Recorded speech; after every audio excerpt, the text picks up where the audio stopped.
Hello everyone, welcome to definite success Pathshala. मैं आपकी Hindi educator Rupali Verma. तो आप सभी की तैयारी बेहतरीन तरीके से चल रही है। तो इस तैयारी में आपके लिए जो आखिरी दो कीलें होती हैं वो है आपकी प्रीवियस ईयर क्वेश्चन पेपर्स और सैम्पल पेपर। बस आजकल हम उसी की तैयारी में लगे हैं, फटाफट सारी चीज़ें खत्म करें ताकि हम आगे आपको और सारी चीज़ें दे सकें, क्योंकि अभी आपके मैराथन्स वगैरह भी मुझे देने हैं। तो इसके लिए मुझे बहुत सारी प्रिपरेशन भी करनी है। तो अभी हम चल रहे हैं पीवाईक्यूज में, और पीवाईक्यूज में आज हम लेकर आए हैं class 10th Hindi course B के ये ईयर 2023 का सेकंड सेट। अब इसके बाद हमारे पास सिर्फ एक साल रह जाएगा 24। फटाफट करते हैं इनको भी, ठीक है। तो आज 23 का सेट देखते हैं। ध्यान रखिएगा, प्रीवियस ईयर क्वेश्चन पेपर कभी भी पेपर पैटर्न के लिए हम लोग नहीं देखते हैं। इसमें जो क्वेश्चंस आ रहे हैं वो उनका पैटर्न क्या है, किस तरीके से क्वेश्चन पूछे जा रहे हैं, इनके आंसर्स किस तरीके से लिखने हैं, हम इन्हीं के प्रयास में लगे रहते हैं, ठीक है। चलिए देखते हैं आज हम क्या कर रहे हैं। आज जैसे मैंने बताया क्लास 10th कोर्स बी का प्रीवियस ईयर क्वेश्चन पेपर है। तो ये जो 23 और 24 का पैटर्न है ये हमारा सेम रहा है। 23 के पैटर्न में हमारा पेपर जो है वो दो खंडों में विभक्त था। 40 मार्क्स का हमारा जो खंड आ था वो सिर्फ ऑब्जेक्टिव क्वेश्चन था, और 40 मार्क्स का जो खंड बा था वो टोटल वर्णनात्मक प्रश्न थे। तो उसी बेसिस पे हमने किया हुआ है। अभी आपको एक सेट में दे चुकी हूँ, आपने देखा भी है। तो चलिए सेकंड सेट देख लेते हैं कि क्या है। सबसे पहले ध्यान रखिए, आपके पास वही 3 घंटे का समय आया था और 80 मार्क्स का पेपर था। सामान्य निर्देश है, निम्नलिखित निर्देशों को बहुत सावधानी से पढ़िए और उनका सख्ती से अनुपालन कीजिए। इस प्रश्न पत्र में कुल 18 प्रश्न हैं और सभी प्रश्नों के उत्तर देना अनिवार्य है। तो पूरे यानी कि दोनों खंडों को मिलाकर 18 प्रश्न दिए गए हैं, जिसमें 10 प्रश्न आपके खंड आ में हैं और 8 प्रश्न खंड बा में हैं, ठीक है। इस प्रश्न पत्र में दो खंड हैं, खंड आ और खंड बा। खंड आ में उप प्रश्नों सहित 45 बहुविकल्पीय और वस्तुपरक प्रश्न पूछे गए हैं। दिए गए निर्देशों का पालन करते हुए 40 प्रश्नों के उत्तर देने हैं। तो खंड आ में आपके पास जो 10 प्रश्न हैं उसके अंदर 45 उप प्रश्न हैं, जिनमें से आपको निर्देश के अनुसार सिर्फ 40 करने हैं, ठीक। खंड बा में वर्णात्मक प्रश्न पूछे गए हैं, आंतरिक विकल्प भी मौजूद हैं। तो खंड बा में दिए गए 8 प्रश्नों में से आपके पास सारे प्रश्न करने हैं और हर प्रश्न के साथ आपके पास विकल्प मौजूद हैं, क्योंकि खंड बा हमारा क्या है, वर्णात्मक है। प्रश्नों के उत्तर दिए गए निर्देशों का पालन करते हुए लिखिए। हर प्रश्न के साथ आपके पास निर्देश मौजूद हैं 1 से लेकर 18 तक के, और हर निर्देश को ध्यान से पढ़िए और फिर उत्तर दीजिएगा। यथासंभव दोनों खंडों के प्रश्नों के उत्तर क्रमशः देने हैं। ध्यान रखिएगा, सीक्वेंस में ही देने हैं। पृष्ठ संख्या 1 से लेकर 18 तक आपको पूरे सीक्वेंस में काम करने थे। अच्छा, ये जो निर्देश रहता है इसे आप लगभग सभी क्वेश्चन पेपर्स में और हर साल फॉलो किया करिए। सीक्वेंस में करना ही बहुत अच्छा होता है। ये कॉपी एक सिस्टमैटिक तरीके से कहलाती है। चलिए अब आ गए हम खंड आ में। तो खंड आ में आपके पास दो प्रश्न हैं। सबसे पहला प्रश्न है अपठित गद्यांश और दूसरा प्रश्न भी है अपठित गद्यांश। गद्यांश को ध्यान से पढ़ना है। 5-5 प्रश्न दिए गए हैं, पांचों बहुविकल्पीय हैं और इनके लिए 1 नंबर आपको मिलेगा। यानी एक प्रश्न के लिए 1 नंबर, तो 5 प्रश्न करेंगे तो ये हो जाएगा आपके 5 नंबर का, ठीक है। बस शर्त ये है कि गद्यांश पढ़ना है। गद्यांश में हमेशा ध्यान रखा करिए, प्रश्न पहले पढ़ लीजिए, गद्यांश बाद में पढ़िए, तो आप जल्दी तरीके से आंसर निकाल पाएंगे, ठीक है। होता है ना कि भाई एग्जाम में टाइम बचाना, लेकिन अभी तो हमसे आपको प्रीवियस ईयर क्वेश्चन पेपर करा रहे हैं, तो पहले हम गद्यांश पढ़ेंगे और फिर आपको हम आंसर कराएंगे, ठीक है। देखिए क्या है। निम्नलिखित गद्यांश को ध्यानपूर्वक पढ़कर पूछे गए प्रश्नों के सर्वाधिक उपयुक्त उत्तर वाले विकल्प चुनकर लिखिए, ठीक है। गद्यांश पढ़ना है। 5 बहुविकल्पीय प्रश्न हैं और पांचों करने हैं। कृषि में हरी खाद उस सहायक फसल को कहते हैं जिसकी खेती मुख्यतः भूमि में पोषक तत्वों को बढ़ाने तथा उनमें जैविक पदार्थों की पूर्ति करने के उद्देश्य से की जाती है। हरी फसल जो अब पेड़ों जब लगाते हैं तो इससे मिट्टी की उर्वरक क्षमता और उसमें से पोषकता बढ़ती है। प्रायः इस तरह की फसल को हरित स्थिति में हल चलाकर मिट्टी में मिला दिया जाता। क्या किया जाता है, जब ये फसल लगाई जाती है तो हरी जब रहती है तभी इसको हल चला दिया जाता है ताकि ये क्या हो, मिट्टी में मिल जाए। हरी खाद से भूमि की उपजाऊ शक्ति बढ़ती है और भूमि की रक्षा होती है। तो समझ में आया, उपजाऊपन जो होता है उसका वो बढ़ जाता है। मृदा के लगातार उपयोग से उसमें उपस्थित पौधों को बढ़वार के लिए आवश्यक तत्व नष्ट हो जाते हैं। इसकी क्षतिपूर्ति के लिए और मिट्टी की उपजाऊ शक्ति को बनाए रखने के लिए हरी खाद एक उत्तम विकल्प है। बिना गले सड़े हरे पौधे, फसलों अथवा उनके भाग, ठीक है, जो फसल होते हैं उनके जो भाग होते हैं जो बिना सड़े गड़े रहते हैं, को जब मिट्टी में नवजन यानी कि नत्रजन और जीवांश की मात्रा बढ़ाने के लिए खेत में दबाया जाता है तो इस क्रिया को हरी खाद देना कहते हैं। अब जैसे क्या होता है, बहुत सारी फसल जो है वो हरी हरी काटी जाती है। हरी काटने के बाद उसकी जड़ है, जो पोषक है, वो सब उसमें रह जाता है, जमीन में रह जाता है। तो फिर क्या होता है, जमीन में उस हरी खाद के साथ ही हल चला दिया जाता है।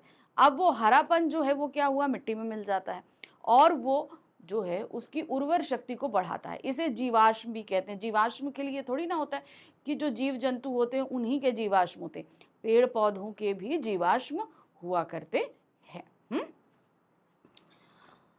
हरी खाद के उपयोग से न सिर्फ जीवाश्म भूमि में उपलब्ध होता है बल्कि मृदा की भौतिक, रासायनिक और जैविक दशा में भी सुधार होता है। तो ये जीवाश्म, जैसे आप लोग देखते हैं हम लोग जो पेट्रोलियम इस्तेमाल करते हैं, ये भी लाखों करोड़ों साल पहले पृथ्वी में जब दब गए थे तो वही जो है घर्षण से पेट्रोलियम बने, हम लोग इस्तेमाल करते हैं। इसी तरीके से जो हम ये रिसेंटली काम करते हैं, हरी खाद को करते हैं, ये हमारी क्या करती है, जमीन की उपजाऊपन को बढ़ाते हैं। इससे जमीन में जो रासायनिकपन होता है, जो पोषक तत्व होते हैं, इनमें हमेशा बढ़ोतरी होती है। वातावरण तथा भूमि प्रदूषण की समस्या को समाप्त किया जा सकता है। लागत घटने से किसानों की आर्थिक स्थिति बेहतर होती है। अब देखिए इसमें क्या है, लागत तो कुछ है नहीं, मेहनत है थोड़ी सी। लागत क्या है कि भाई आपने जो फसल काटी उसी भाग को आपको मिट्टी में मिलाना है, इसके अलावा तो आपको कुछ नहीं करना है, कुछ अपने तरफ से तो लगाना नहीं पड़ा। भूमि में सूक्ष्म तत्वों की आपूर्ति होती है, साथ ही साथ मृदा की उर्वरा शक्ति भी बेहतर होती है। यानी कि जमीन बहुत अच्छी हो जाती है, लेकिन साथ ही साथ इसमें लागत कुछ नहीं लगती। तो ये पर्यावरण के लिए, आर्थिक तौर से, प्राकृतिक तौर से, सभी तौर से ये जो हरी फसल है ये फायदेमंद रहती है। ठीक है, अब ये हमारा गद्यांश था। अब इस गद्यांश में करने हैं हमें 5 बहुविकल्पीय प्रश्नों को। ठीक है, देखिए क्या है।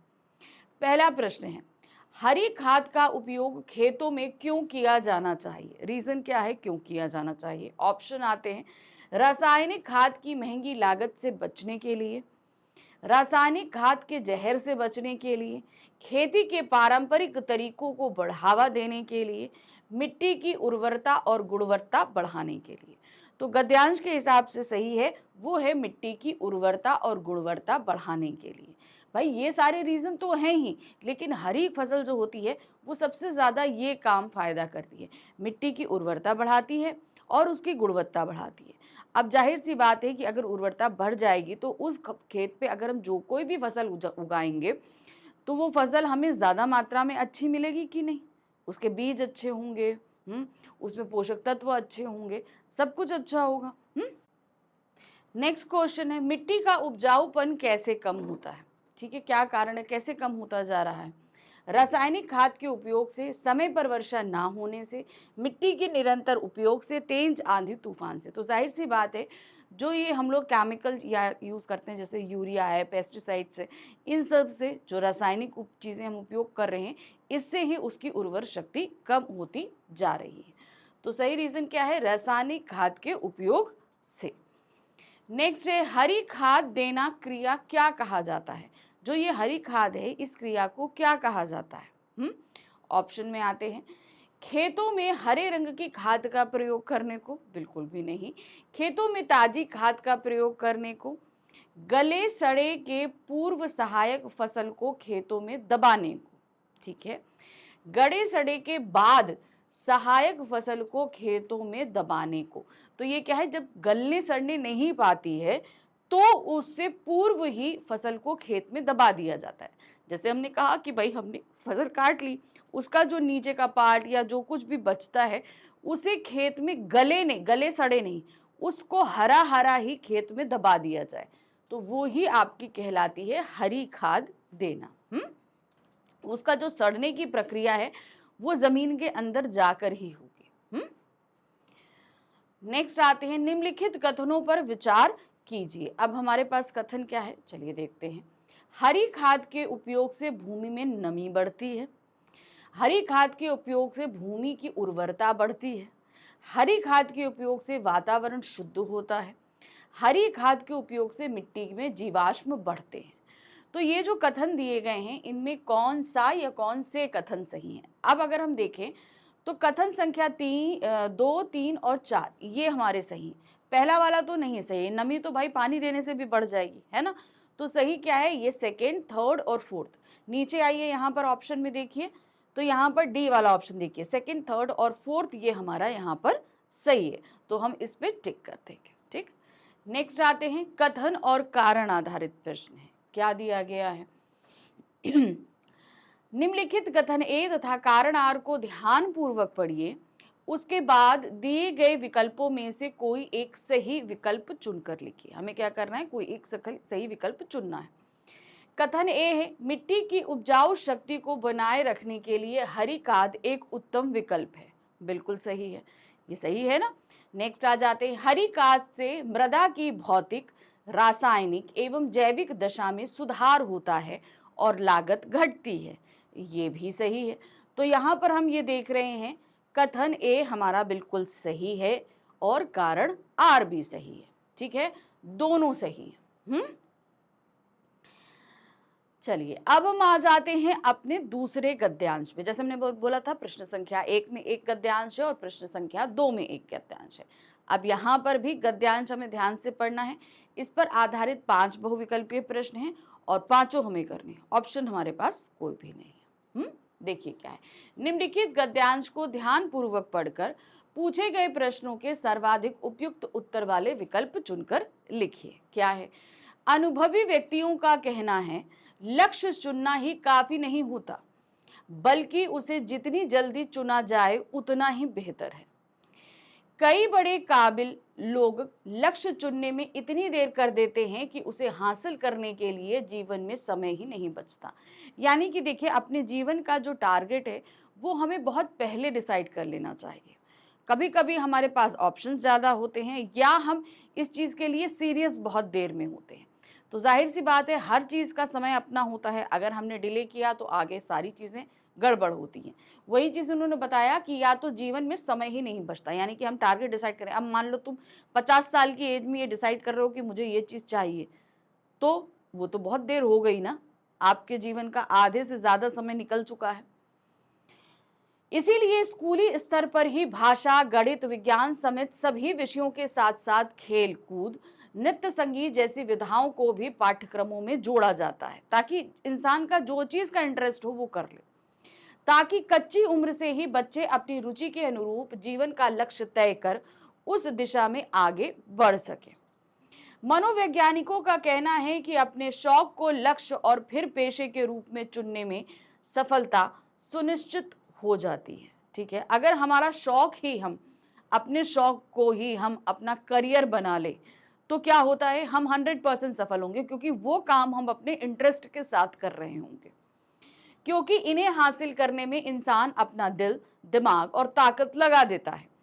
लक्ष्य निर्धारण में देरी का अर्थ है कि दूसरों से पिछड़ना। जाहिर सी बात है, अगर हम अपना टारगेट ही बहुत देर में सेट करेंगे तो हम बाकियों से तो पिछड़ ही जाएंगे। आमतौर पर बच्चे कहते हैं कि मैं बड़ा होकर डॉक्टर, इंजीनियर या IAS बनूंगा, लेकिन इससे आगे बढ़ने का प्रयास नहीं करते। ठीक है, वो डिसाइड तो कर लेते हैं लेकिन इसका रास्ता उनको मिलता नहीं है। स्वर कोकिला लता मंगेशकर ने तो किशोरा अवस्था में ही गायिका बनने का प्रयास शुरू कर दिया था और इतिहास रच दिया। ठीक है, अब जितनी जल्दी आप ये लक्ष्य डिसाइड करेंगे आपके लिए उतना अच्छा रहता है। तय है, लक्ष्य के साथ जीना सीखने वाले मुड़कर नहीं देखते। कई सारे उदाहरण हैं जो बताते हैं कि सफलता का बड़ा हिस्सा लक्ष्य निर्धारण में जल्दी या देरी पर टिका है। आप कितना अच्छे होंगे, कितना इसमें आपने जो अपने जीवन का लक्ष्य जितनी देर से डिसाइड किया, शायद आपके सफल होने के चांसेस उतने कम हो जाते हैं। महज 8 वर्ष की आयु में अमेरिकी तैराक माइकल फेल्प्स ने तैराकी में ओलंपिक पदक जीतने का लक्ष्य साधा और आगे चलकर 23 स्वर्ण समेत कुल 28 पदक जीतकर ओलंपिक रिकॉर्ड कायम किया। शिवाजी महाराज ने कहा था, एक छोटा कदम लक्ष्य निर्धारण की ओर बाद में संपूर्ण लक्ष्य हासिल करा देता है। ठीक है, इसीलिए सोच विचार से समय गंवाने के बजाय लक्ष्य चुनिए और उड़ान भरना शुरू कीजिए।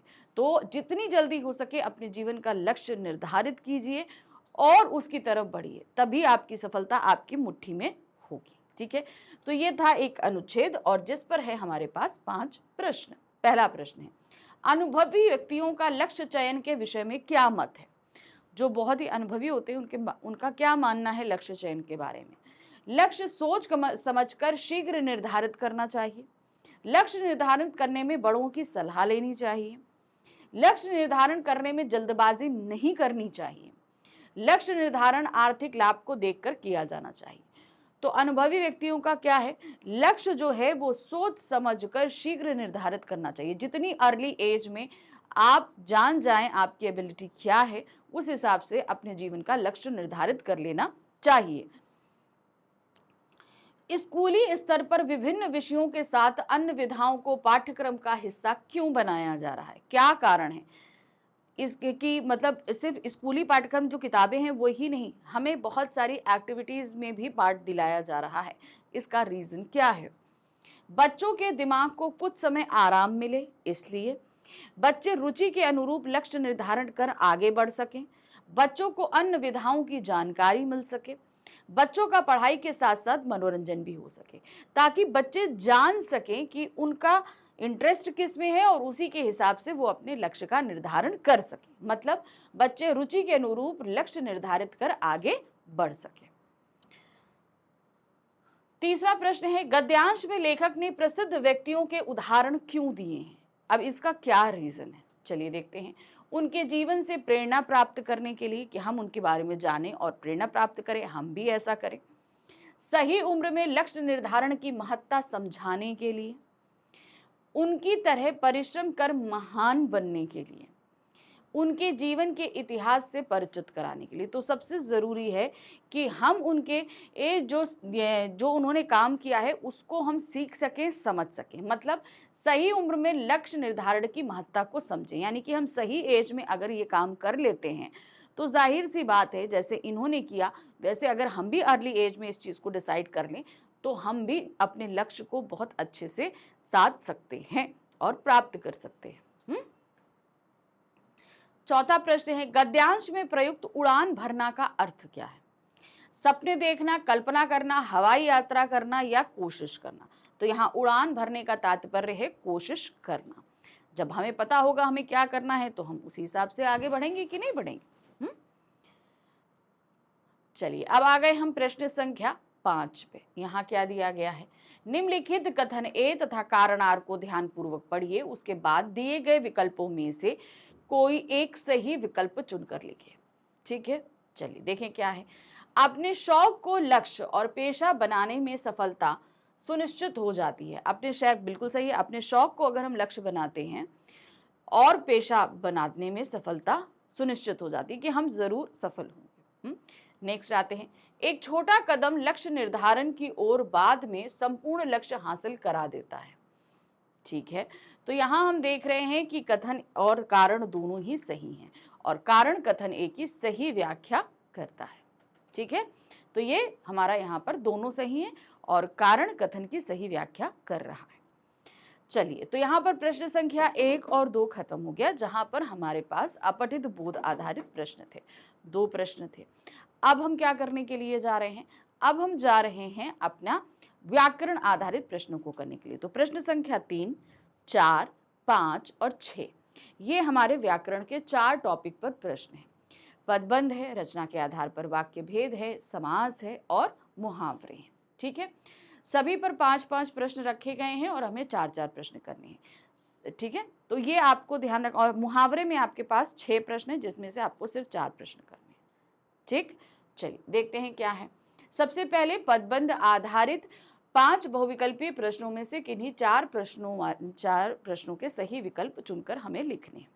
याद रखिए बहुविकल्पीय प्रश्न है तो 1-1 नंबर का 1-1 रहेगा। मैं तो खेलते कूदते दर्जे में अव्वल आ गया। ठीक है, वाक्य में रेखांकित पदबंध होगा। ओहो, तो इसमें रेखांकित पदबंध तो लगा नहीं है, तो इसमें मेरे हिसाब से जो आ रहा है वो है आपका, देखिए, खेलते कूदते, ये है क्रिया विशेषण पदबंध। तो अंडरलाइन आपका क्या है, खेलते कूदते। तो यहाँ पर क्या है, अव्वल आ गया, क्या है, अव्वल आ जाना। तो अव्वल आ जाना क्या चीज बता रहा है, अव्वल आ जाना ये बता रहा है कि ये मुख्य क्रिया है। अब मुख्य क्रिया कनेक्टेड किससे है, इससे पहले कौन सी क्रिया हुई, वो है खेलते कूदते, यानी कि बहुत आराम से। तो ये हो जाएगी हमारी क्रिया विशेषण। ठीक है, नेक्स्ट आ जाते हैं। बार बार तातारा का याचना भरा चेहरा उसकी आंखों में तैर जाता। इस वाक्य में संज्ञा पदबंध है। ठीक है, चलिए देखते हैं। तातारा का याचना भरा चेहरा, बार बार तातारा का आंखों में तैर जाता। तो यहाँ पर जो सही है, देखिए हमने हमेशा क्या बोला है, जो लास्ट वर्ड होता है वो संज्ञा होना चाहिए। तो यहाँ पर है याचना भरा चेहरा। तो यहाँ पर देखिए ये जो याचना भरा चेहरा, चेहरा संज्ञा है, तो इस तरह याचना भरा चेहरा जो है वो पूरा पूरा हमारा क्या हो जाएगा, संज्ञा पदबंध। नेक्स्ट क्वेश्चन है, उसमें कबूतर के एक जोड़े ने घोंसला बना लिया था। अब इसमें पदबंध क्या है, देखिए, तो यहाँ पर जो सही आंसर वो आएगा वो आपका बना लिया था। अंडरलाइन वर्ड क्या है आपका, बना लिया था। क्रिया पदबंध रहेगा। कौन सा पदबंध रहेगा, क्रिया पदबंध। ठीक है, चलिए नेक्स्ट आ जाते हैं। यहाँ पर लकड़ी की बड़ी अलमारी से पुस्तक ले आओ। अब इसमें क्या है, इस वाक्य में विशेषण पदबंध है। अब विशेषण पदबंध क्या है, लकड़ी की बड़ी अलमारी से पुस्तक ले आओ, बड़ी अलमारी से पुस्तक ले आओ। तो यहाँ पर क्या होगा, जो सिर्फ विशेषण बताना है। तो यहाँ पर विशेषण ढूंढने के लिए हमेशा संज्ञा ढूंढनी पड़ती है। तो संज्ञा हमारा क्या है, अलमारी। अब अलमारी की विशेषता क्या है, वो लकड़ी की है और बड़ी है। तो सही इसका ऑप्शन क्या होगा, लकड़ी की बड़ी, ये विशेषण पदबंध होगा। फिफ्थ क्वेश्चन है, उसकी सहायता करने वाले आप आज उदास क्यों हैं। वाक्य में रेखांकित पदबंध होगा। तो यहाँ पर जो है रेखांकित पदबंध क्या है, सबकी सहायता करने वाले आप, ये पूरा आपका रेखांकित पदबंध होगा। ठीक है, तो ये है आपका सर्वनाम, क्योंकि लास्ट वर्ड जो आप है ये क्या है, ये सर्वनाम है, इसलिए सीधे सीधे ये पूरा पदबंध आपका सर्वनाम पदबंध हो जाएगा। ठीक है, तो यहां पर हमारे पास आ रहा है रचना के आधार पर वाक्य भेद। ठीक है, क्या दिया गया है, रचना के आधार पर वाक्य भेद पर आधारित निम्नलिखित 5 बहुविकल्पीय प्रश्नों में से किन्हीं 4 प्रश्नों के सही उत्तर वाले विकल्प चुनकर लिखने हैं। ठीक है, तो रचना के आधार पर आपको 5 प्रश्न दिए गए हैं, हमें करने हैं 4 प्रश्न। एक एक नंबर के रहेंगे, 4 नंबर मिलेगा। यहाँ पर देखिए क्या है, पढ़ाई और खेल कूद के साथ साथ चल सकते हैं, पढ़ाई और खेल कूद साथ साथ चल सकते हैं, वाक्य रचना की दृष्टि से क्या है। अब देखिए यहाँ पे अक्सर आप लोग जो करते हो ना, और लगा सीधे बोला संयुक्त वाक्य, लेकिन और हमेशा आपको ये ध्यान रखना है, 2 वाक्यों के बीच में जब लगेगा तो वो संयुक्त वाक्य होता है। अगर 2 शब्दों के बीच लग रहा है और वाक्य देखिए एक ही है, तो वहां पर सरल वाक्य होगा। तो ये हमारा क्या है, ये सरल वाक्य होगा, क्योंकि यहाँ और जैसा समुच्चयबोधक अव्यय 2 शब्दों के बीच लगा है, 2 वाक्यों के बीच में नहीं। नेक्स्ट आते हैं, उनकी नजर मेरी ओर उठते ही मेरे प्राण निकल गए। क्या है, इसका संयुक्त वाक्य बनेगा। अब बताइए इसका संयुक्त वाक्य क्या बनेगा, उनकी नजर मेरी ओर उठी कि मेरे प्राण निकले। तो अब देखिए यहाँ पर 2 वाक्य तो हैं और एक ही अव्यय लगा है, लेकिन की अव्यय किस में आता है, वो तो मिश्र वाक्य में आता है ना। उनकी नजर मेरी ओर उठी और मेरे प्राण निकल गए, तो ये संयुक्त वाक्य लग रहा है, क्योंकि 2 वाक्यों के बीच में और लगा हुआ है। नेक्स्ट आते हैं, जैसे ही उनकी नजर मेरी ओर उठती वैसे ही मेरे प्राण निकल जाते, ये तो मिश्र वाक्य है। जब उनकी नजर मेरी ओर उठी तब मेरे प्राण निकल गए, तो ये भी मिश्र वाक्य, क्योंकि यहाँ पर 2 अव्यय लगे हुए हैं, आप देख सकते हैं, है ना। तो सही क्या है, यहाँ पर बी ऑप्शन हमारा सही है, जो कि एक संयुक्त वाक्य है। नेक्स्ट आते हैं, निम्नलिखित में मिश्र वाक्य है। अब आपको बताना है इन 4 स्टेटमेंट में से मिश्र वाक्य कौन सा है। देखिए क्या है, सफल खिलाड़ी होने के कारण उनका कोई निशाना खाली नहीं जाता। ठीक है, चलो, तो यहाँ पर मिश्र वाक्य तो ये है ही नहीं, सफल खिलाड़ी होने के कारण उनका कोई निशाना खाली नहीं जाता, ये तो एक सरल वाक्य आ गया। नेक्स्ट आते हैं, वह सफल खिलाड़ी है इसलिए उसका कोई निशाना खाली नहीं जाता। वह सफल खिलाड़ी है। तो यहाँ पर भी मुझे जो है मिश्र वाक्य लग रहा है थोड़ा थोड़ा, लेकिन आगे ऑप्शन देखते हैं। ठीक है, वह सफल खिलाड़ी वह है जिसका कोई निशाना खाली नहीं जाता। ये भी है, क्योंकि जब हम पहला वाक्य पढ़ रहे हैं ना, सफल खिलाड़ी वह है, वह खिलाड़ी सफल है और उसका कोई निशाना खाली नहीं जाता। तो देखिए यहाँ पर ये नीचे वाला तो नहीं है क्योंकि संयुक्त वाक्य दो में आ रहा है, लेकिन जब हम बी वाला वाक्य पढ़ रहे हैं, देखिए क्या है, वह सफल खिलाड़ी है, तो इसमें पूर्णता दिख रही है, लेकिन दूसरे वाले में आई है सफल खिलाड़ी वह है। तो यहाँ पर सही क्या है आपका, ये थर्ड ऑप्शन। बस वह की सिचुएशन चेंज करने से वाक्य में अपने आप अपूर्णता आ गई। पहला वाक्य वह सफल खिलाड़ी है, तो ये अपने आप में पूर्ण लग रहा है, वह सफल खिलाड़ी है, हमने एक से बोल दिया। लेकिन सफल खिलाड़ी वह है, अगर जब हम ये बोलते हैं और साथ ही साथ यहाँ पर जिसका जैसा अव्यय हमें सीधे सीधे बताता है कि ये एक मिश्र वाक्य होगा। नेक्स्ट आते हैं, तातारा वामीरों की जो त्यागमयी मृत्यु थी वो इसी सुखद परिवर्तन के लिए थी। रचना की दृष्टि से वाक्य का भेद बताइए। अब देखिए क्या है, तातारा वामीरों की जो त्यागमयी मृत्यु थी वो, तो अब जो और वो अगर अव्यय लगा हुआ है तो सीधे सीधे क्या हुआ, मिश्र वाक्य आ गया। तो सही क्या है, मिश्र वाक्य। नंबर 5 है, मेरी माँ कहती थी कि सूरज ढले आंगन के पेड़ों से पत्ते तोड़ने पर पेड़ रोएंगे। तो ये एक क्या है, मिश्र वाक्य। बनाना किस में है इसको, सरल वाक्य में। चलिए सर यहाँ पे नीचे ऑप्शंस देख लेते हैं और सरल वाक्य ढूंढ लेते हैं। क्या है, मेरी माँ के अनुसार सूरज ढले आंगन के पेड़ों से पत्ते तोड़ने पर पेड़ रोएंगे। तो ये तो परफेक्ट सरल वाक्य है, लेकिन अभी आगे ऑप्शन और है, वो भी पढ़ेंगे। मेरी माँ का ऐसा कहना था कि जब सूरज ढले आंगन के पेड़ों से पत्ते तोड़ोगे तब पेड़ रोएंगे। ठीक है, तो यहाँ पर जाहिर सी बात है कहना था कि लगा है तो ये मिश्र वाक्य हो जाता है। मेरी माँ का कहना था कि सूरज ढले आंगन के पेड़ों से पत्ते मत तोड़ो क्योंकि पेड़ रोएंगे। तो यहाँ पर भी की जैसा अव्यय लगे होने से ये भी एक मिश्र वाक्य ही है। फिर आते हैं, सूरज ढले आंगन के पेड़ों से पत्ते तोड़ने पर पेड़ रोएंगे, माँ का कहना था, ये एक संयुक्त वाक्य आ जाता है। तो यहाँ पर सरल वाक्य कौन सा है आपका, नंबर 1। मेरी माँ का के अनुसार सूरज ढले आंगन के पेड़ों से पत्ते तोड़ने पर पेड़ रोएंगे, ये हमारा सही है। चलिए अब हम आगे प्रश्न संख्या 5 पे, जहां पर हमारे समास आधारित 5 बहुविकल्पीय प्रश्न दिए जाएंगे। पांचों में से हमें सिर्फ 4 प्रश्नों के उत्तर देने हैं। कितने, सिर्फ 4 प्रश्नों के उत्तर। चलिए देखते हैं क्या है। समास पर आधारित निम्नलिखित 5 बहुविकल्पीय प्रश्नों में से किन्हीं 4 प्रश्नों के सही उत्तर वाले विकल्प चुनकर लिखिए। 1 नंबर का एक प्रश्न रहेगा, 4 करेंगे 4 नंबर मिलेंगे। पहला प्रश्न है, भयाकुल समस्त पद का सही समास विग्रह और समास का नाम क्या होगा। भयाकुल, अब इसको अगर हम अलग अलग करते हैं तो भय आकुल, तो क्या होगा, भय से आकुल। ठीक है, तो से लगा है तो सीधे सीधे यहाँ पर कोई चीज अलग तो हो नहीं रही है, तो से क्या हो जाएगा, करण तत्पुरुष समास। तो विग्रह क्या है, भय से आकुल तत्पुरुष समास। चलिए देखते हैं यहाँ पर, भय से आकुल तत्पुरुष समास बिल्कुल सही है, भय में आकुल नहीं। तो यहाँ पर आपका पहला ऑप्शन सही है, भय से आकुल तत्पुरुष समास। और ध्यान रखना कौन सा है, से लगा है तो करण तत्पुरुष समास होगा। नेक्स्ट आते हैं, आमरण समस्त पद में कौन सा उदाहरण है, कौन सा समास का उदाहरण है। अब ध्यान देखिए, आमरण, अब आमरण में जो पूर्व पद है आ, वो एक उपसर्ग है। तो उपसर्ग, पूर्व पद में उपसर्ग कौन से समास में आता है, वो आता है अव्ययी भाव समास में। तो ये कौन सा समास है, अव्यय भाव समास। ठीक, नेक्स्ट आते हैं, नर हरि समस्त पद का विग्रह होगा। नर हरि, हरि का मतलब यहाँ पर भगवान श्री कृष्ण से नहीं है, हरि यहाँ सिंह से है। ठीक है, तो यहाँ पर क्या होगा, नर के समान हरि।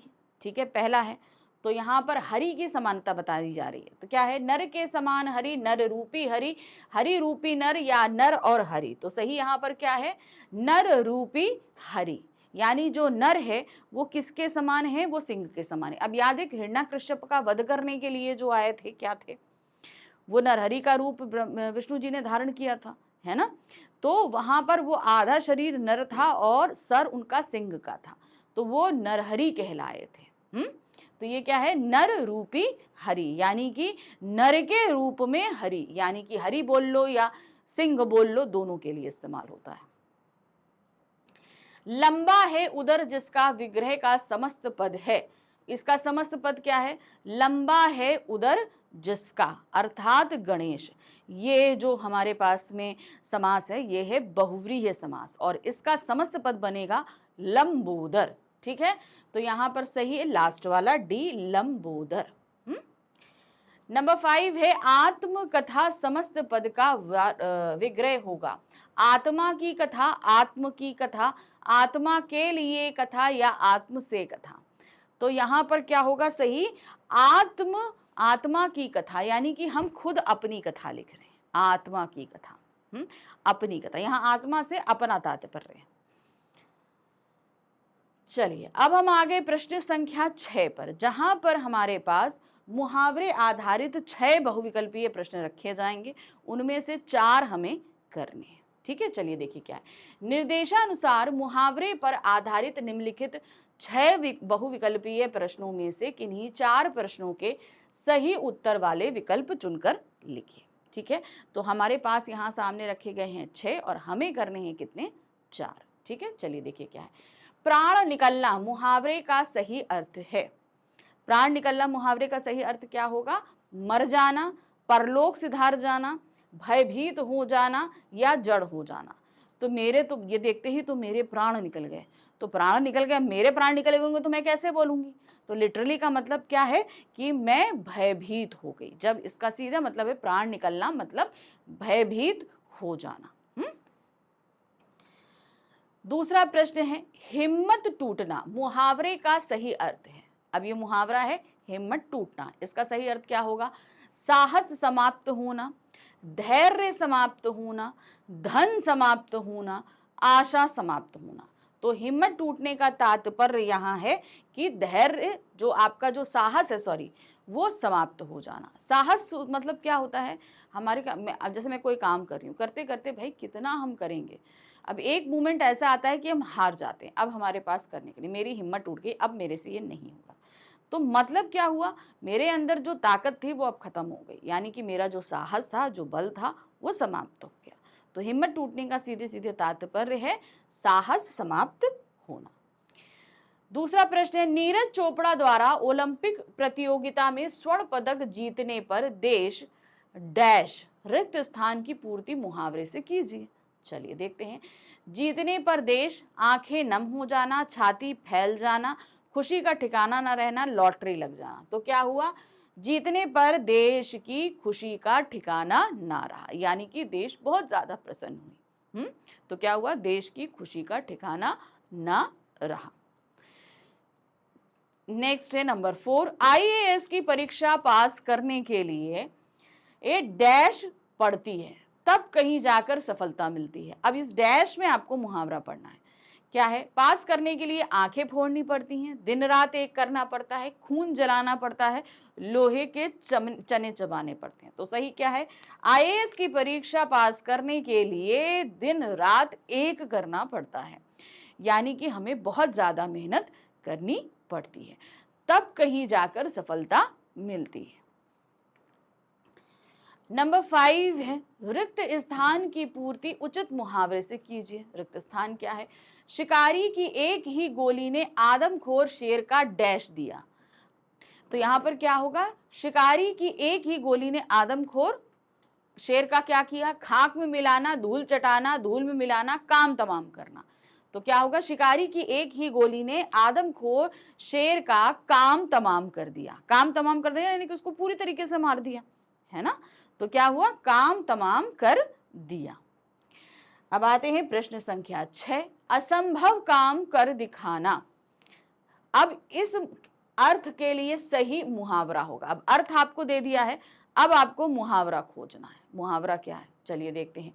छोटा मुंह बड़ी बात, असंभव कार्य कर दिखाने का। ठीक है, छोटा मुंह बड़ी बात, आसमान के तारे तोड़ना, पहाड़ चढ़ना, हथेली पर सरसों उगाना। तो असंभव कार्य कर दिखाने का सीधे से तात्पर्य है आसमान के तारे तोड़ना। वैसे हम यहाँ पर एक सही चीज बताएं तो जो आसमान के तारे तोड़ना वाकई असंभव काम है, और हथेली पर सरसों उगाना ये हमें लग रहा है कि असंभव कार्य है, लेकिन भाई हथेली पे सरसों खाना वाकई असंभव काम हम नहीं कर सकते, लेकिन इसके बावजूद जो ख्याली पुलाव पकाते हैं उनके लिए ये बात कही जाती है, हथेली पर सरसों उगाना। तो सही आपका आसमान से तारे तोड़ना। ये अब तारे हम, ये बिल्कुल ही असंभव काम है, हम कर ही नहीं सकते।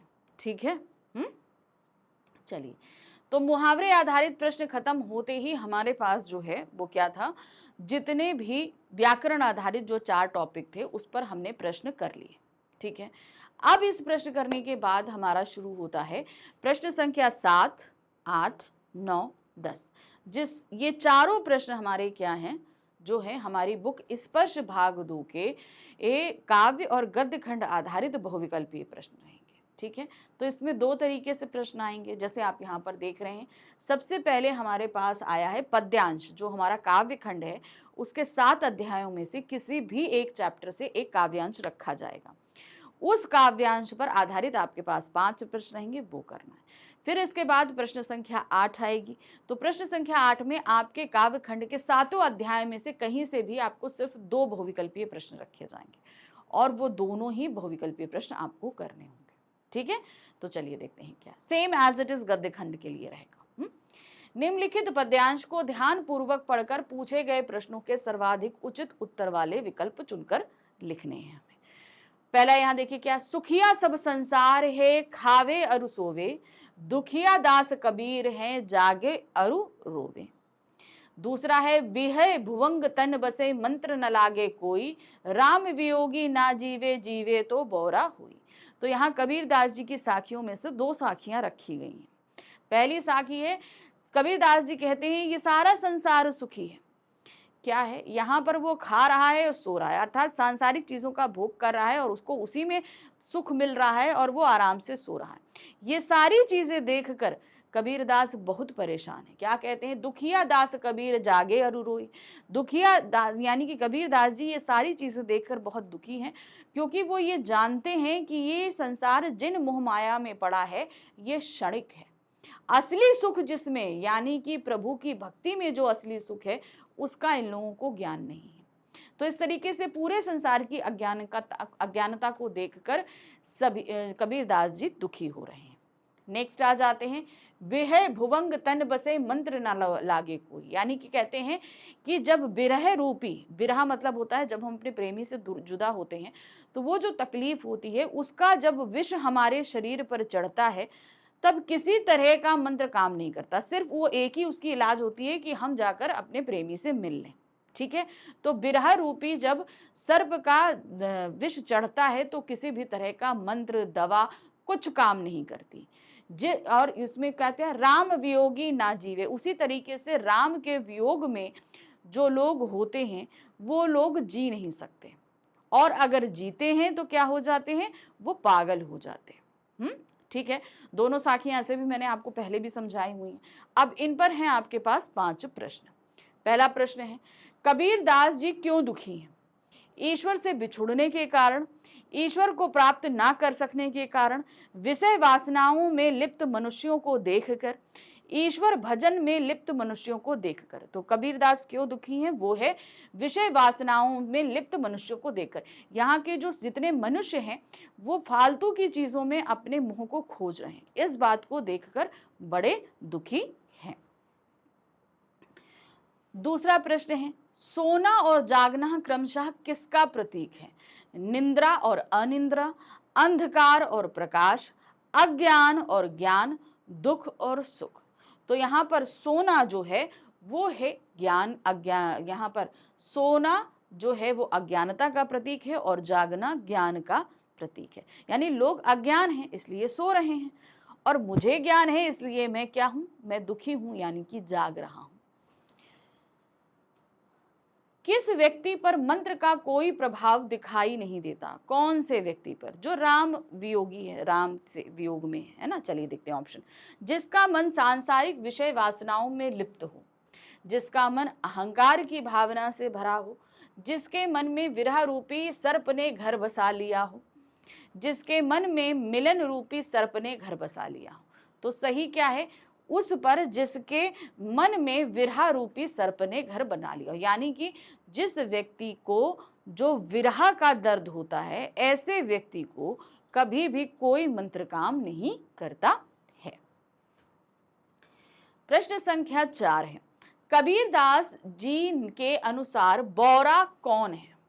कौन है बौरा? राम वियोगी बौरा है, अर्थात पागल हो जाता है, जिसे प्रभु का साक्षात्कार हो गया हो, जो प्रभु से विलग रहना चाहता है, यानी अलग रहना चाहता है, जो प्रभु की दिन रात सेवा कर रहा है, जो प्रभु के वियोग में जीवन व्यतीत कर रहा है। तो यहाँ पर बौरा कौन हो जाता है? जो प्रभु के वियोग में जीवन व्यतीत कर रहा है, यानी कि जो प्रभु से विरह में है, जो भगवान से मिल नहीं पा रहा, वो जीवित, एक तो जीवित नहीं रहता और अगर जीवित रह जाता है तो बौरा हो जाता है, अर्थात पागल हो जाता है। मंत्र न लगने का अर्थ क्या है ना? अब मंत्र न लगना, जिसको विरह रूपी सर्प पर डस लेता है उसे कोई मंत्र नहीं लगता। चलिए देखते हैं क्या है।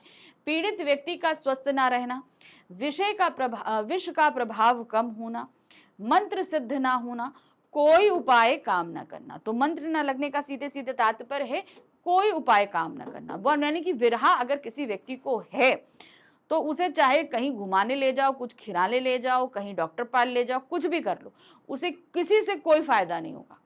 क्यों? क्योंकि उसे तो सिर्फ अपने प्रेमी से मिलना है, उसको उसी से फायदा हो सकता है, वरना कोई भी एक मंत्र उसे काम नहीं करेगा।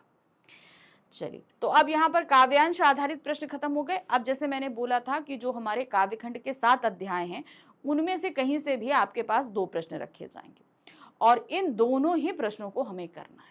ठीक है, देखिए क्या है।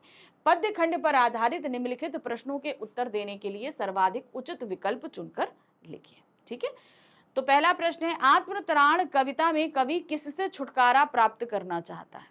चलिए बताइए। आत्मिक भय से, सुख और दुख से, हानि और लाभ से, जीवन और मरण से। तो वो किससे प्राप्त करना चाहते हैं आत्मत्राण कविता में रविन्द्रनाथ ठाकुर? वो है आपका आत्मिक भय से, यानी कि अपने अंदर के भय से। वो भगवान से ये तो कह नहीं रहे हैं कि भाई आप मेरी मुश्किल दूर करिए, वो कह रहे हैं कि मेरे को कोई डर ना हो, बस आप इतनी दया कर दो, बाकी अपने दुखों से, अपनी तकलीफों से मैं खुद लड़ लूंगा, लेकिन मेरे अंदर कोई डर नहीं होना चाहिए। नेक्स्ट है नंबर 2, पर्वत प्रदेश में पावस कविता के आधार पर बताइए कि पर्वतों की ऊंचाई से गिरने वाले झरने किसके यश का गुणगान कर रहे हैं? जाहिर सी बात है, पहाड़ों के यश का गुणगान कर रहे थे, है ना? तो देखिए क्या है, अंबर के, इंद्र के, गिरी के या पावस के? तो पहाड़ मतलब गिरी, तो गिरी के यश का गुणगान ये झरने कर रहे हैं, ऐसा कवि का मानना है, पर्वत प्रदेश में पावस में। ठीक है, चलिए अब हम आ जाते हैं अपने गद्यांश आधारित प्रश्नों में। तो प्रश्न संख्या 9 में हमारे पास एक, हमारे जो क्या कहते हैं, गद्य खंड के 7 अध्याय हैं, उनमें से कहीं से भी कोई एक गद्यांश रखा जाएगा, उस गद्यांश को हमें पढ़ना है और उस पर आधारित हमारे पास है 5 बहुविकल्पीय प्रश्न, उनको हमें करना है। चलिए देखते हैं क्या है। निम्नलिखित गद्यांश को ध्यान पूर्वक पढ़कर पूछे गए प्रश्नों के लिए सर्वाधिक उचित विकल्प चुनकर लिखिए। क्या दिया गया है? राज कपूर एक अच्छे और सच्चे मित्र की हैसियत से शैलेंद्र को फिल्म की सफलता के खतरों से आगाह भी किया। तो फिल्म, ये चैप्टर कौन सा है? तीसरी कसम के शिल्पकार शैलेंद्र से लिया गया है। ठीक है, चलिए देखिए क्या है। पर वह तो एक आदर्शवादी भावुक कवि था, जिसे अपार संपत्ति और यश तक की इतनी कामना नहीं थी जितनी आत्मसंतुष्टि के सुख की अभिलाषा थी।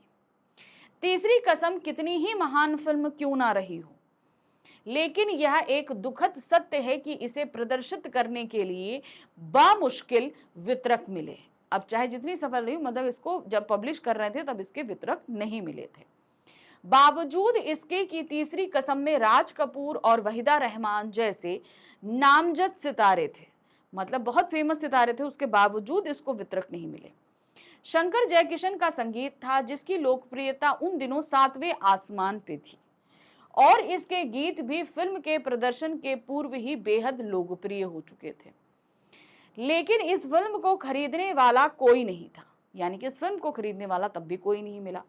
दरअसल इस फिल्म की संवेदना किसी 2 से 4 बनाने, यानी कि लाभ कमाने वाले का गणित जानने की समझ के परे था। यानी कि जो लोग, अब वितरक क्यों होते हैं, वितरक जो डिस्ट्रीब्यूटर होते हैं किसी भी फिल्म को क्यों खरीदते हैं, ताकि उनको प्रॉफिट हो। तो जो इस फिल्म में जो भावना थी, जो संवेदना थी, वो जो व्यक्ति होता है ना कि इससे प्रॉफिट कमाएंगे, तो उनको ये फिल्म इसलिए समझ में नहीं आ रही थी, क्योंकि उस समय जो है ना मसाला फिल्मों का दौर था। तो इसलिए जो लोग 2 से 4 बनाने यानी प्रॉफिट कमाने वालों में से थे, उन्हें ये फिल्म समझ में नहीं आई, इसीलिए वो लोग ने खरीदी नहीं। उसमें रची बसी कल्पना तराजू पर तौली जा सकने वाली चीज नहीं थी। ठीक है, तो ये था गद्यांश, तीसरी कसम के शिल्पकार शैलेंद्र में से। अब इस पर है 5 प्रश्न। ठीक है, कोई ऑप्शन नहीं थे, सारे प्रश्न करने थे। राज कपूर ने शैलेंद्र को किस बात से आगाह किया था? कौन सी बात से आगाह किया था? फिल्म का किसी को समझ ना आने वाली बात से, फिल्म में कोई आर्थिक लाभ ना मिलने वाली बात से, फिल्म निर्माण में होने वाली परेशानियों से, फिल्म की संभावित असफलता के खतरों से। तो राज कपूर ने शैलेंद्र को आगाह किया था फिल्म की संभावित असफलता के खतरों पे, क्योंकि उस समय जिस तरीके की फिल्मों का दौर था, ये बिल्कुल फिल्म उससे हटकर थी।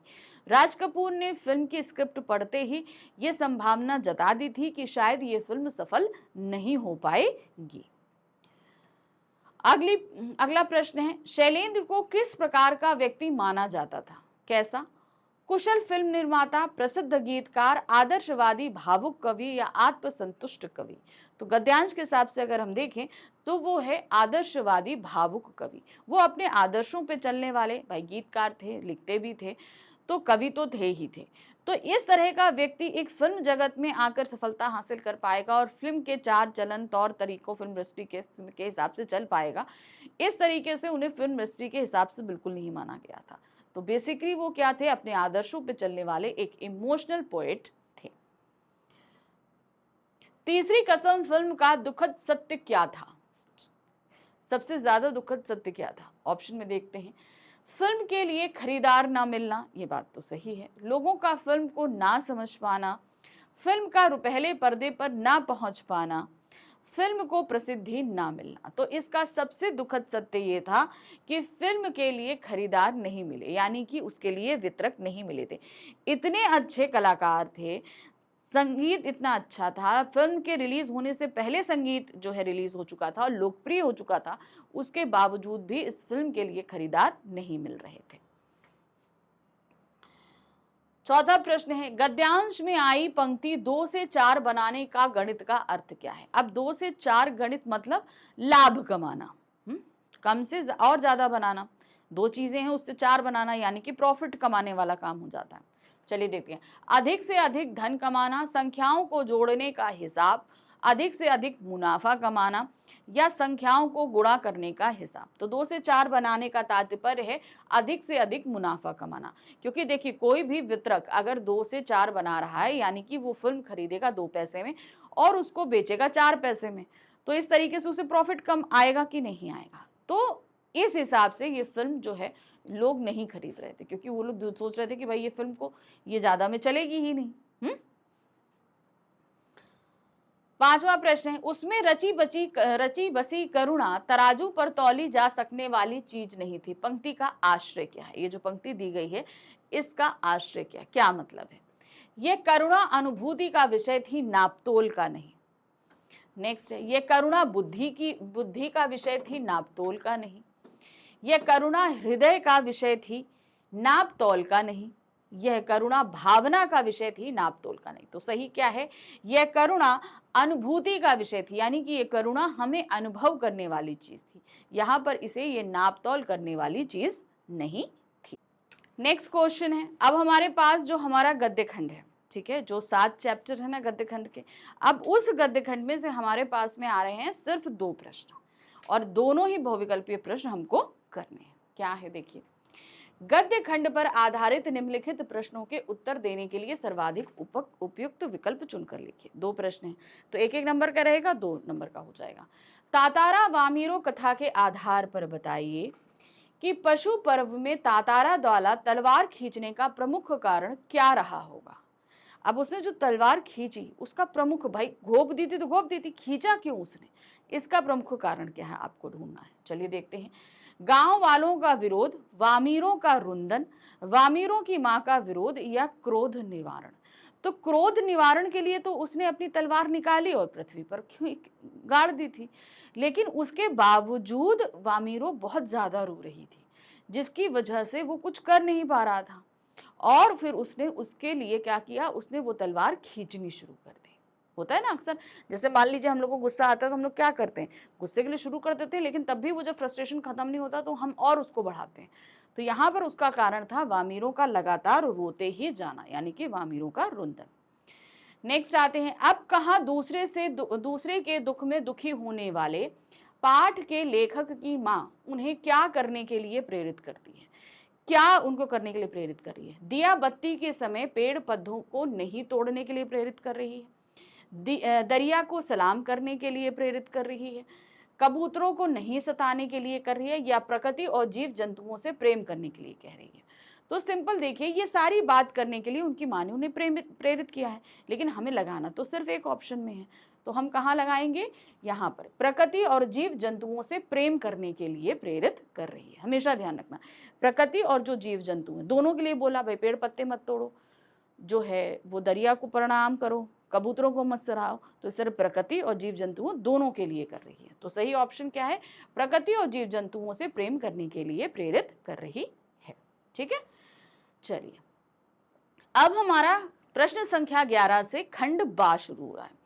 खंड बा में हमारे वर्णात्मक प्रश्न हैं। अब ये वर्णात्मक प्रश्न जो हैं ये हमारी पाठ्यपुस्तक क्षितिज भाग 2 से आएंगे, क्षितिज कह रहे हैं, स्पर्श भाग 2 से आएंगे, जिसमें आपके गद्य खंड और काव्य खंड आधारित प्रश्न रहेंगे वर्णात्मक। फिर उसके बाद हमारी पूरक पाठ्य पुस्तिका से प्रश्न आएंगे, ठीक है, संचयन भाग 2 से। उसके बाद हमारा जितना रचनात्मक लेखन है वो इस खंड में दिया रहेगा। तो 11 से लेकर 8 नंबर तक आपके ये प्रश्न हैं। तो टोटल 8 प्रश्न हैं यहाँ पर। ठीक है, चलिए देखते हैं क्या है। सबसे पहले जो प्रश्न आ रहा है खंड बा का, प्रश्न संख्या 11 क्या है? गद्य खंड पर आधारित निम्नलिखित 3 प्रश्नों में से किन्हीं 2 प्रश्नों के उत्तर लगभग 60 शब्दों में हमें देने हैं। तो ध्यान दीजिए, यहां पर हमारे पास 3 प्रश्न रखे गए हैं हमारे गद्य खंड से। हमें सिर्फ 2 प्रश्न के उत्तर देने हैं। एक प्रश्न का उत्तर हमें देना है 60 शब्दों में। कितने शब्दों में देना है? 60 शब्दों में। और उस प्रश्न के लिए हमें कितने मार्क्स मिलेंगे? 3 नंबर मिलेंगे। तो 2 प्रश्न करोगे तो कितने हो जाएंगे? 6 नंबर। ठीक, चलिए पहला प्रश्न देखें क्या दिया गया है यहाँ पर। बड़े भाई साहब कहानी का बड़ा भाई शिक्षा को रटंत ज्ञात और बेसिर पैर की बातें मानता है, जिसका व्यवहारिक जीवन में कोई अर्थ नहीं है। बात सही है, रट रहे हो समझ जाओगे बिना चीजों का, तो हमारे प्रैक्टिकल लाइफ में उसका कोई मतलब नहीं है। इस संदर्भ में आपके क्या विचार हैं? तर्कपूर्ण उत्तर दीजिए। अब इसके बारे में हम क्या सोचते हैं, इसके बारे में आपको तर्कपूर्ण उत्तर देना है। चलिए देख लें क्या है। देखिए, बड़े भाई साहब शिक्षा को रटंत ज्ञान और बेसिर पैर की बातें मानते हैं, क्योंकि इस प्रकार की शिक्षा जीवन में किसी काम नहीं आती। तो अगर हम रट रहे हैं तो कितनी देर काम आएगी? हम तो बहुत जल्दी भूल जाएंगे। और जो हमारी लाइफ से कनेक्टेड ही नहीं है तो उसका लेने का मतलब क्या है? इस प्रकार की शिक्षा वास्तविक परिस्थितियों के अनुरूप व्यवहार करना नहीं सिखाती।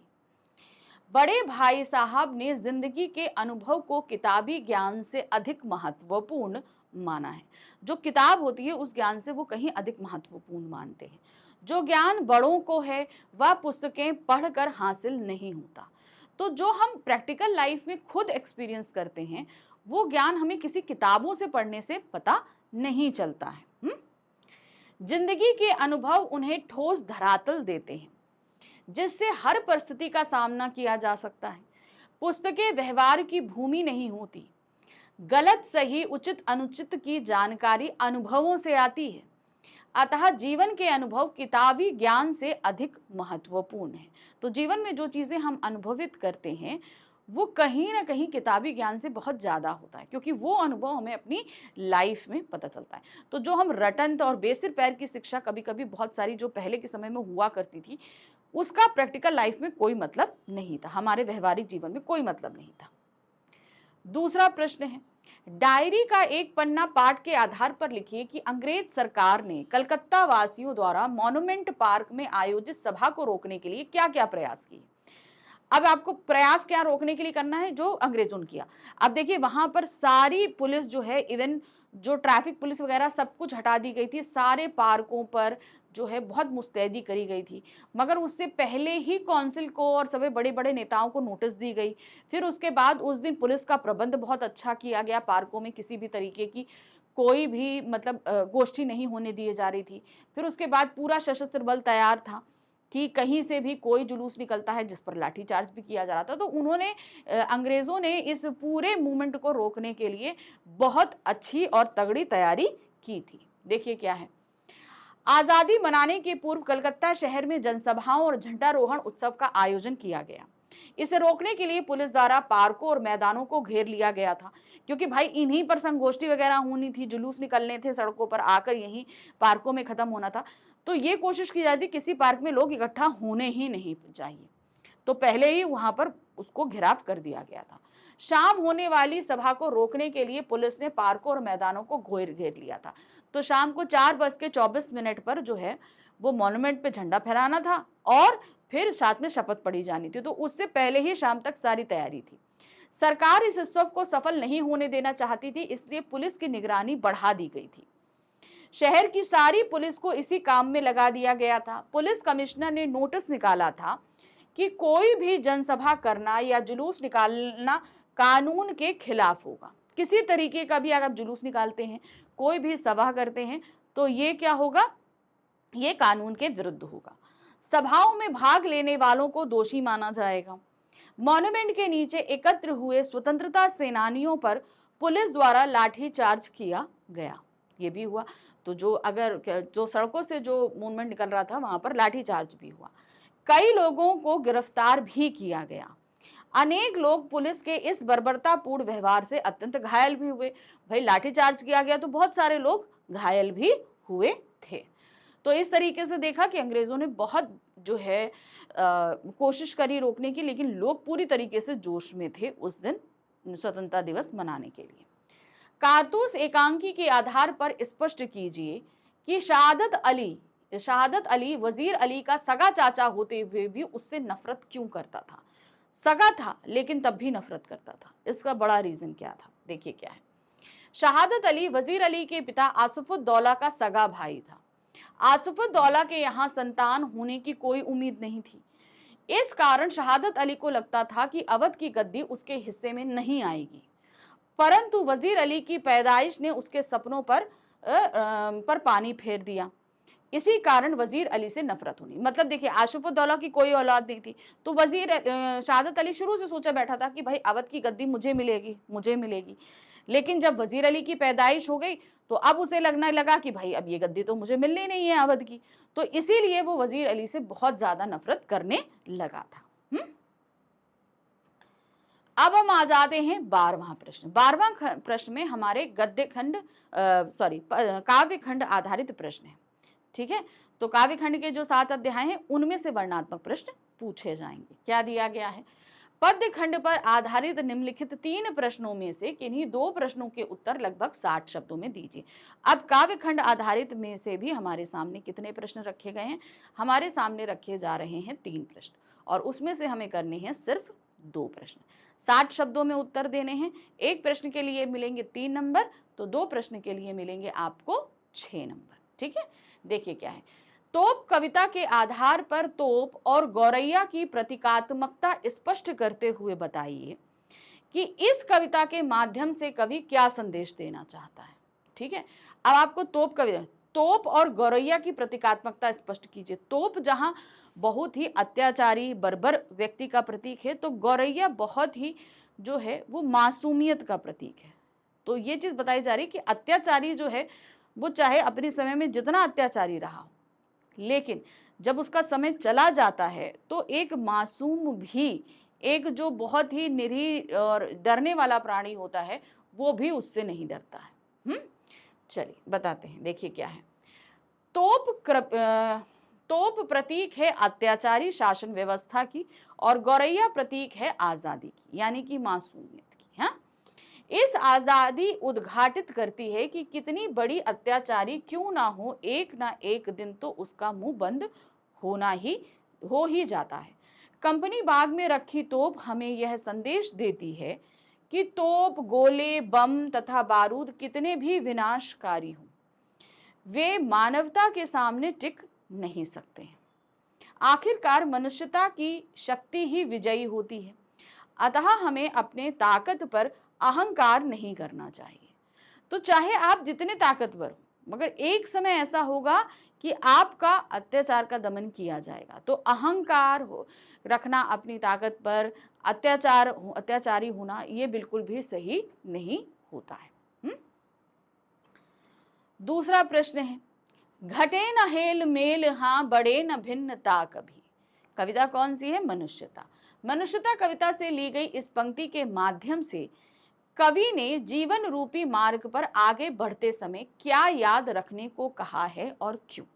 ठीक है, तो आगे बढ़ते समय उन्होंने क्या याद रखने के लिए कहा है और क्यों कहा है, ये आपको बताना है। ठीक है, चलिए देखते हैं।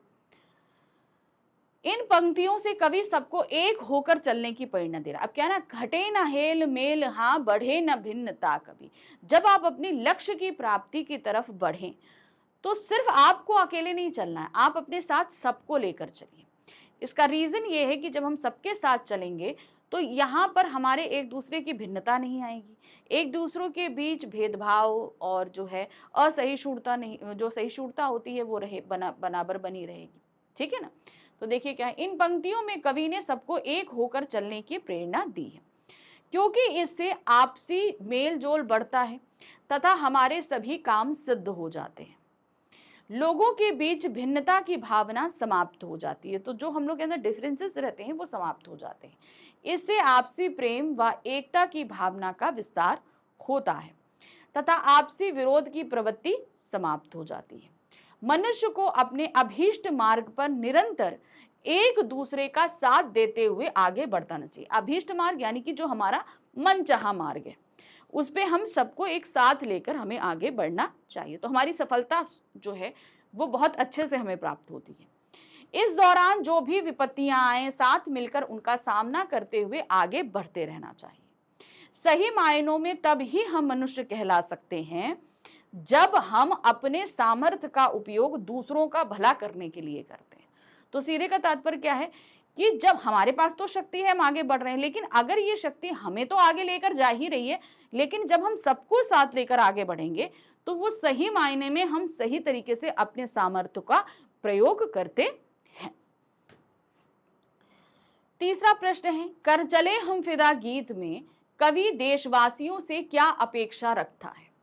हम उसकी अपेक्षाओं पर किस रूप में खरा उतर सकते हैं? तर्क सहित उत्तर दे दीजिए। ठीक है, तो अब यहाँ पर पहले क्वेश्चन समझिए। जब भी आंसर लिखिए उससे पहले क्वेश्चन समझना है। क्या है? कर चले हम फिदा गीत में कवि देशवासियों से क्या अपेक्षा रखा है? ठीक है, उसकी अपेक्षाएं क्या हैं भाई? ठीक है, यहाँ पर कवि ने क्या बोला? कर चले हम फिदा। तो यहाँ कवि कौन है? वो सैनिक के रूप में है कि भाई अब हम तो बलिदान दे दिए, लेकिन हमारे पीछे अब तुमको आना है इस देश की रक्षा करने के लिए। सभी देशवासियों से कह रहा है। हम उसकी अपेक्षाओं में किस रूप में खरा उतर सकते हैं? अब जो वो कह रहे हैं ना कि भाई देश की रक्षा करने के लिए अब हम क्या कर सकते हैं, अब ये हमें अपनी तरफ से, तो एक कवि की तरफ से बताना है और एक हमें आंसर अपनी तरफ से देना है। प्रस्तुत कविता में सैनिक अपने देशवासियों से यह अपेक्षा रखते हैं कि वे शहीद सैनिकों के हृदय की आवाज को सुने और देश के लिए पूर्ण रूप से समर्पण का भाव रखें। अपने देश की सुरक्षा करने के साथ साथ उनके आत्मसम्मान का भी पूरी तरह से ध्यान रखें। ठीक है, रक्षा तो करनी है लेकिन आत्मसम्मान का भी ध्यान रखना है।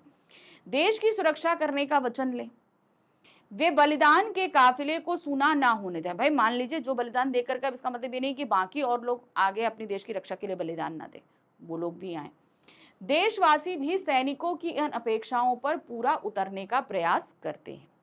जब जब देश पर कोई विपत्ति आती है तब तब संपूर्ण देश एकजुट होकर सैनिकों का साथ देता है तथा उनका हौसला बढ़ाता है और देश की रक्षा के लिए संपूर्ण रूप से प्रयास करता है। तो ऐसा नहीं, जब जब मुसीबत आई तो हमने भी अपने देश के लिए जितना हो सकता था हमने किया है। चलिए, अब हमारे पास में हमारी जो स्पर्श बुक थी उसके काव्यखंड और गद्यखंड दोनों के वर्णनात्मक प्रश्न हो गए। अब हम आ गए हैं अपनी पूरक पाठ्य पुस्तिका पे। पूरक पाठ्य पुस्तिका हमारी कौन सी है? संचयन भाग 2। अब उससे प्रश्न रखे जाएंगे। देखिए यहाँ पर क्या है, पूरक पाठ्य पुस्तक पर आधारित निम्नलिखित 3 प्रश्नों में से किन्हीं 2 प्रश्नों के उत्तर 60 शब्दों में देने हैं। अब यहाँ पर क्या है, जो हमारे 3 अध्याय दिए गए उनमें से 3 प्रश्न रखे जाएंगे। पूरक पाठ्य पुस्तिका में 3 प्रश्न है ना, हरिहर काका, सपनों के से दिन, टोपी शुक्ला। तो इनमें से आपके सामने 3 प्रश्न रखे जाएंगे और 3 में से आपको सिर्फ 2 प्रश्न करने, ठीक है, वो भी 60 शब्दों में उत्तर देने हैं। एक प्रश्न के लिए मिलेंगे 3 नंबर, तो 2 प्रश्न के लिए मिलेंगे आपको 6 नंबर। ठीक, चलिए देखिए क्या है। पहला प्रश्न है, हरिहर काका और टोपी शुक्ला दोनों ही भरे पूरे परिवार से संबंधित होते हुए भी अकेले थे। दोनों के अकेलेपन के कारणों की समीक्षा कीजिए। हरिहर काका के भाई था, भाभियां थी, उनके बच्चे थे, पूरा हरा भरा का परिवार था। टोपी शुक्ला के घर में दादी, पापा, माँ, भाई, बहन सब थे, लेकिन उसके बावजूद ये दोनों अकेले थे, क्योंकि इन दोनों की भावनाओं को समझने वाला, इन दोनों की परेशानियों को समझने वाला कोई नहीं था। ठीक है ना, ये चीज थी। अब इसको आपको यहाँ पर एक्सप्लेन करना है। देखिए यहाँ पर क्या है, हरिहर काका तथा टोपी शुक्ला कहानी जीवन की वास्तविकता को दर्शाती है। हरिहर काका कहानी पारिवारिक अशांति, बड़ों का अपनापन तथा उनके मन के असंतोष के कटु सत्य को उजागर करती है। ठीक है, कि परिवार में जो कलेश होता है उसको उजागर करती है। हरिहर काका को अपने भरे पूरे परिवार के होते हुए भी अकेलेपन में दिन गुजारना पड़ता था। हरिहर काका की अपनी कोई संतान नहीं थी, वे अपने भाइयों के परिवार को ही अपना मानकर उनके साथ रहते थे, परंतु उनके भाइयों ने उनकी जमीन को हथियाने के लालच में हरिहर काका के साथ विश्वासघात किया तथा उनके साथ अनुचित व्यवहार किया। इसी कारण हरिहर काका मानसिक वेदना से ग्रसित हो अकेलेपन में जीवन यापन कर रहे हैं। ठीक है, तो ये उनके जो है अकेलेपन का कारण था। अब टोपी शुक्ला को देखते हैं। वहीं दूसरी ओर टोपी को भी हरिहर काका के समान ही परिवार के में समझने वाला कोई नहीं था। मतलब परिवार में कोई उनको समझे ऐसा कुछ नहीं था। टोपी का पूरा सगा परिवार था। हरिहर काका का तो चलो सगा नहीं था, भाई थे, लेकिन टोपी के तो अपने सभी सगे थे, लेकिन वहां पे भी उसे समझने वाला, अपनापन देने वाला कोई नहीं था। टोपी को अपनी दादी से कोई लगाव नहीं था। उसकी दादी उसकी भावनाओं को नहीं समझती थी, उसे डांटती थी। पूरे घर में ऐसा कोई नहीं था जो उसे समझ सके। विद्यालय में भी उसे अपना आत्मसम्मान खोना ही पड़ता था। क्यों? क्योंकि भाई वो फेल हो रहा था, तो इस वजह से जो है अध्यापक उसे नहीं समझ रहे थे। उसके साथ जूनियर बच्चे बैठ रहे थे, तो वो भी उसका सम्मान नहीं कर रहे थे। तो स्कूल में भी कोई उसका अपनापन नहीं था। विद्यार्थी उसका मजाक उड़ाते, शिक्षकों के व्यंग से उसे सभी के समक्ष शर्मिंदा होना पड़ता था। घर में किसी से भी वह अपने दुख को नहीं बांट पाता था। इसी प्रकार हरिहर काका भी अकेले ही अपने दुख को भोगते थे। दोनों ही अकेले में ही अपने दुख को भोगने के लिए मजबूर थे। पूरे घर में उन्हें समझने वाला कोई नहीं था। दोनों को ही घर में सम्मान प्राप्त नहीं था, अपनापन प्राप्त नहीं था। इस प्रकार के व्यवहार के कारण भरे पूरे घर में दोनों ही स्वयं को अकेला ही पाते थे। इस तरह के व्यवहार का कारण लोगों में रिश्तों व मानवीयता के प्रति बढ़ती असंवेदनशीलता व भौतिक चीजों के प्रति बढ़ता मोह है। तो उसका कारण भी नीचे हमने दे दिया। ठीक है, चलिए अब आ जाते हैं दूसरा प्रश्न। पहला प्रश्न हमारे पास 2 ही चैप्टर से मिलाकर एक साथ दे दिया था। अब हमारे पास दूसरा प्रश्न जो है वो सपनों के से दिन से है। देखिए क्या है, सपनों के से दिन पाठ में बच्चों को स्कूल जाना बिल्कुल भी पसंद नहीं था। क्यों? कारण सहित उत्तर स्पष्ट करते हुए बताइए कि स्कूल जाने के संबंध में आपका क्या अनुभव है। कि देखिए इसमें सबसे बड़ा रीजन जो था वो उनके अभिभावक यानी कि पेरेंट्स से, जो खुद पढ़ाई को लेकर सीरियस नहीं थे। उन्हें लगता था कि भाई पढ़ लिख कर कौन सा कलेक्टर बनना है, थोड़ा सा पढ़ लिख लो, नंबर और शब्द समझ में आने लगे, हिसाब किताब मुनीम से सीख लेंगे, व्यापार चल जाएगा। तो जहां पेरेंट्स ही इस चीज को लेकर सीरियस नहीं थे तो बच्चों में वो चीज आनी ही नहीं थी। ठीक है, फिर उसके बाद दूसरी चीज थी उनके आसपास का माहौल। जो माहौल था वो सभी इसी तरीके का था, व्यापारिक था, जिसकी वजह से जो है कोई भी, अब उसका एक और रीजन और था, वो एक आर्थिक स्थितियां भी थी। तो कई ऐसे रीजन थे कि उन्हें स्कूल जाना अच्छा। और दूसरा एक कारण और था, स्कूल में पिटाई बहुत पड़ती थी। ठीक है, प्रीतम चंद्र जी तो भाई कितनी पिटाई करते थे, तो पिटाई का भी एक डर रहता था। तो मिला जुलाकर कई ऐसे रीजन थे कि बच्चे स्कूल, एक तो उनका इंटरेस्ट नहीं, दूसरी चीज स्कूल में पढ़ने वाली पढ़ाई का बोझ, और दूसरा उस पर दिए जाने वाला दंड, वो उनको और भी जो है स्कूल से खिन्न कर देता था, उनका जाने का मन ही नहीं करता था। उस समय अधिकांश बच्चों को स्कूल जाना पसंद नहीं था। अभिभावकों की रुचि के कारण बच्चों को भी पढ़ाई में मन नहीं लगता था। पीटी सर कठोर स्वभाव के व्यक्ति थे। बच्चों को सजा देते हुए वह भूल जाते थे कि बच्चे कोमल होते हैं, उनकी तकलीफ का उन पर कोई प्रभाव नहीं पड़ता था। वे बच्चों को कठोर से कठोर दंड देते थे। इसी भय के कारण बच्चे विद्यालय जाना पसंद नहीं करते थे। लेखक व उनके दोस्तों में से कोई भी ऐसा ना था जो स्कूल के कमरे में बैठकर पढ़ने को कैद ना समझता हो। आज की परिस्थिति में पढ़ाई अत्यंत आवश्यक है। लोग पढ़ाई के प्रति जागरूक हैं, क्योंकि सभी जानते हैं कि भाई पढ़ाई कितनी जरूरी है अपने भविष्य निर्माण के लिए। इसी कारण से हमारे अभिभावक हमें विद्यालय जाने तथा अच्छी तरह पढ़ने के लिए प्रेरित करते हैं। शिक्षकों का व्यवहार भी बच्चों के प्रति अनुकूल है। शिक्षकों को बच्चों को कड़ा दंड देने की अनुमति नहीं है। आप बहुत कड़ा दंड दीजिए, इसकी अनुमति उन्हें नहीं है। आज के शिक्षक बच्चों की रुचि को ध्यान में रखते हुए विषयों को बड़े ही रोचक ढंग से पढ़ाया करते हैं। बहुत ही इनोवेटिव तरीके टीचर्स निकालते हैं बच्चों को चीज़ों को समझाने बताने के लिए। आजकल तो बहुत तरीके के एक्सपेरिमेंटल जो हैं टॉयज भी आते हैं, जो बच्चों को एक्सपेरिमेंट कर करके दिखाए जाते हैं, जिससे वो इंटरेस्ट लेते हैं। ठीक है, इसी कारण से पढ़ाई आज हमारे जीवन में महत्वपूर्ण अंग बन चुकी है। तो पहले पढ़ाई ना इंटरेस्ट होना, उसके कई मिले जुले रीजन थे।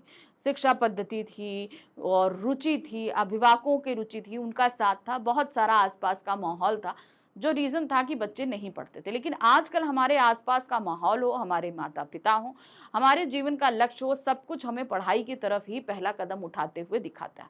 हम पढ़ेंगे तभी आगे जाकर कुछ बनेंगे। प्रश्न संख्या 3 है, इरफान के पिता के तबादले के बाद टोपी शुक्ला का कोई और मित्र क्यों नहीं बन सका? इसका उसके बाल मन पर क्या प्रभाव पड़ा? भाई इरफान के बाद जब उसके पिता का तबादला हो गया तो दूसरे कलेक्टर आए, उसके 3 लड़के थे। तो इरफान ने तो टोपी ने तो कोशिश करी कि भाई इरफान के बदले उन कलेक्टर के लड़कों से भी दोस्ती करे, मगर वो लड़के जो है बहुत अहंकारी थे, तो इस वजह से दोस्ती नहीं हो पाई। दूसरे आसपास कोई ऐसा नहीं था जो टोपी के साथ हो। फिर उसका एक ही क्लास में कई बार फेल हो जाना भी इसका ये रीजन था कि कोई उसका और दोस्त बन नहीं पा रहा था। देखिए क्या है, 10 अक्टूबर सन 45 के दिन इरफान टोपी को छोड़कर दूसरे शहर में चला गया। इरफान के पिता सरकारी नौकरी करते थे, वे कलेक्टर थे, उनका तबादला दूसरे शहर में हो गया था। इसी कारण इरफान और उसके परिवार को वहां से जाना पड़ा। इरफान के चले जाने से टोपी बिल्कुल अकेला हो गया, क्योंकि इरफान ही एक अकेला दोस्त था उसका। इस घटना का टोपी के बालमन पर बहुत गहरा प्रभाव पड़ा। उसने नए कलेक्टर के बच्चों से भी दोस्ती करने का प्रयास किया, परंतु उन्हें अपने कलेक्टर के बेटे होने का अहंकार था। इसी कारण से उन्होंने टोपी को बेइज्जत करके भगा दिया। क्या किया भाई, उनको कहा बेइज्जत कर दिया और भगा दिया। दोबारा टोपी कभी उस ओर नहीं गया। बीमारी के कारण फेल होने पर उसके सहपाठी भी उसका मजाक उड़ाते, वह हे दृष्टि से देखते थे। अब बार बार फेल हो रहा था तो भाई जो उसके साथ थे वो भी उसको इसकी तरह मजाक उड़ाते। उनका व्यवहार अपमानजनक था। इन कारणों से जीवन में फिर कभी किसी और से उसकी दोस्ती नहीं हो पाई। उस दिन उसने कसम खाई थी कि फिर वह कभी किसी ऐसे लड़के से दोस्ती नहीं करेगा जिसके पिता का तबादला होता हो, क्योंकि उसे फिर उससे बिछड़ना पड़ता। तो उसने इस चीज की कसम खाई कि अब वो किसी ऐसे लड़के से दोस्ती करेगा ही नहीं जिसके पिता की जॉब जो है वो ट्रांसफर वाली हो। क्योंकि भाई मान लो हमने दोस्ती कर ली, ट्रांसफर करके वो चला गया, तो फिर क्या होगा, फिर से उसको तकलीफ होगी, भुगतना पड़ेगा। तो वो इस ट्रॉमा से दोबारा नहीं गुजरना चाहता, इसलिए उसने ये कसम खा ली थी। ठीक है, अब हमारे पास क्या हो रहा है, अब हमारे रचनात्मक लेखन आएंगे। प्रश्न संख्या 14, 15, 16, 17, 18। तो ये 5 प्रश्न हैं हमारे किस पे आधारित, हमारे रचनात्मक लेखन पे आधारित, जिसमें हमारे पास है अनुच्छेद लेखन, पत्र लेखन, विज्ञापन लेखन, उसके बाद आपके पास है सूचना लेखन और लघु कथा लेखन और ईमेल लेखन। तो ये सारी चीजें आपके पास आएंगी इन 5 रचनात्मक लेखन वाले प्रश्नों में। तो रचनात्मक लेखन का पहला और प्रश्न पत्र का 14वां प्रश्न है वो है अनुच्छेद लेखन। तो यहाँ पर हमारे सामने 3 ऑप्शन रखे गए हैं, 3 में से हमें सिर्फ एक करना है, ठीक है, सिर्फ एक करना है। क्या दिया गया है देखिए, निम्नलिखित में से किसी एक विषय पर संकेत बिंदुओं के आधार पर लगभग 100 शब्दों में अनुच्छेद लिखना है, ठीक है, कितना, 100 शब्दों में।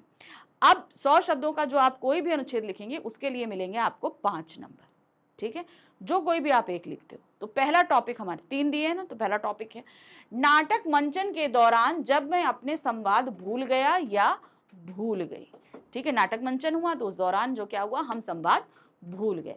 अब इसके लिए आपके सामने दिए गए हैं 4 संकेत बिंदु। पहला है मेरी मनः स्थिति, यानी कि हम क्या फील कर रहे थे, मेरे दिलो दिमाग में क्या चल रहा था। नेक्स्ट, दर्शकों का उत्साह वर्धन। नेक्स्ट है सफलतापूर्वक नाटक की समाप्ति, यानी कि सफलतापूर्वक नाटक की जो समाप्ति किस तरीके से हो गई। अब इन 3 संकेत बिंदुओं पर आपको लिखना है। चलिए देखें कैसे लिखें। सभी कला प्रेमियों को नाटक देखना बहुत प्रिय होता है। नाटक गद्य की एक ऐसी विधा है जिसमें अधिक अभ्यास की आवश्यकता होती है, बिल्कुल होती है। इस वर्ष हमारे विद्यालय के वार्षिकोत्सव पर कक्षा 10 के विद्यार्थियों को धर्मवीर भारती के बहुचर्चित नाटक अंधा युग का नाट्य अभिनय करना था, ठीक है। तो ये जो थे क्या कहते हैं, धर्मवीर भारती का बहुत फेमस नाटक है और इसे स्टेज प्ले पर किया गया। अब क्या हुआ, इस नाट्य अभिनय में मुझे संजय के पात्र का अभिनय करने को मिला, जो मुख्य पात्र है। मैं इसके सभी संवाद बहुत अच्छी तरीके से याद कर लिए थे। 1 महीने तक इस नाटक को सफल बनाने की तैयारियां की गईं, तो बार बार रिहर्सल जो की जाती है वो करी जा रही थी। इसके बाद वो दिन आ गया जिस दिन हमें रंगमंच पर उतरना था। रंगमंच पर पार्श्व ध्वनि अधिक होने के कारण मैं अपना संवाद भूल गया। पार्श्व यानी कि जो बैकग्राउंड म्यूजिक जो रहता है ना, उसमें क्या हुआ, मैं सारा डायलॉग भूल गया। दर्शकों की भीड़ को देखकर मैं अत्यंत भयभीत हो गया था।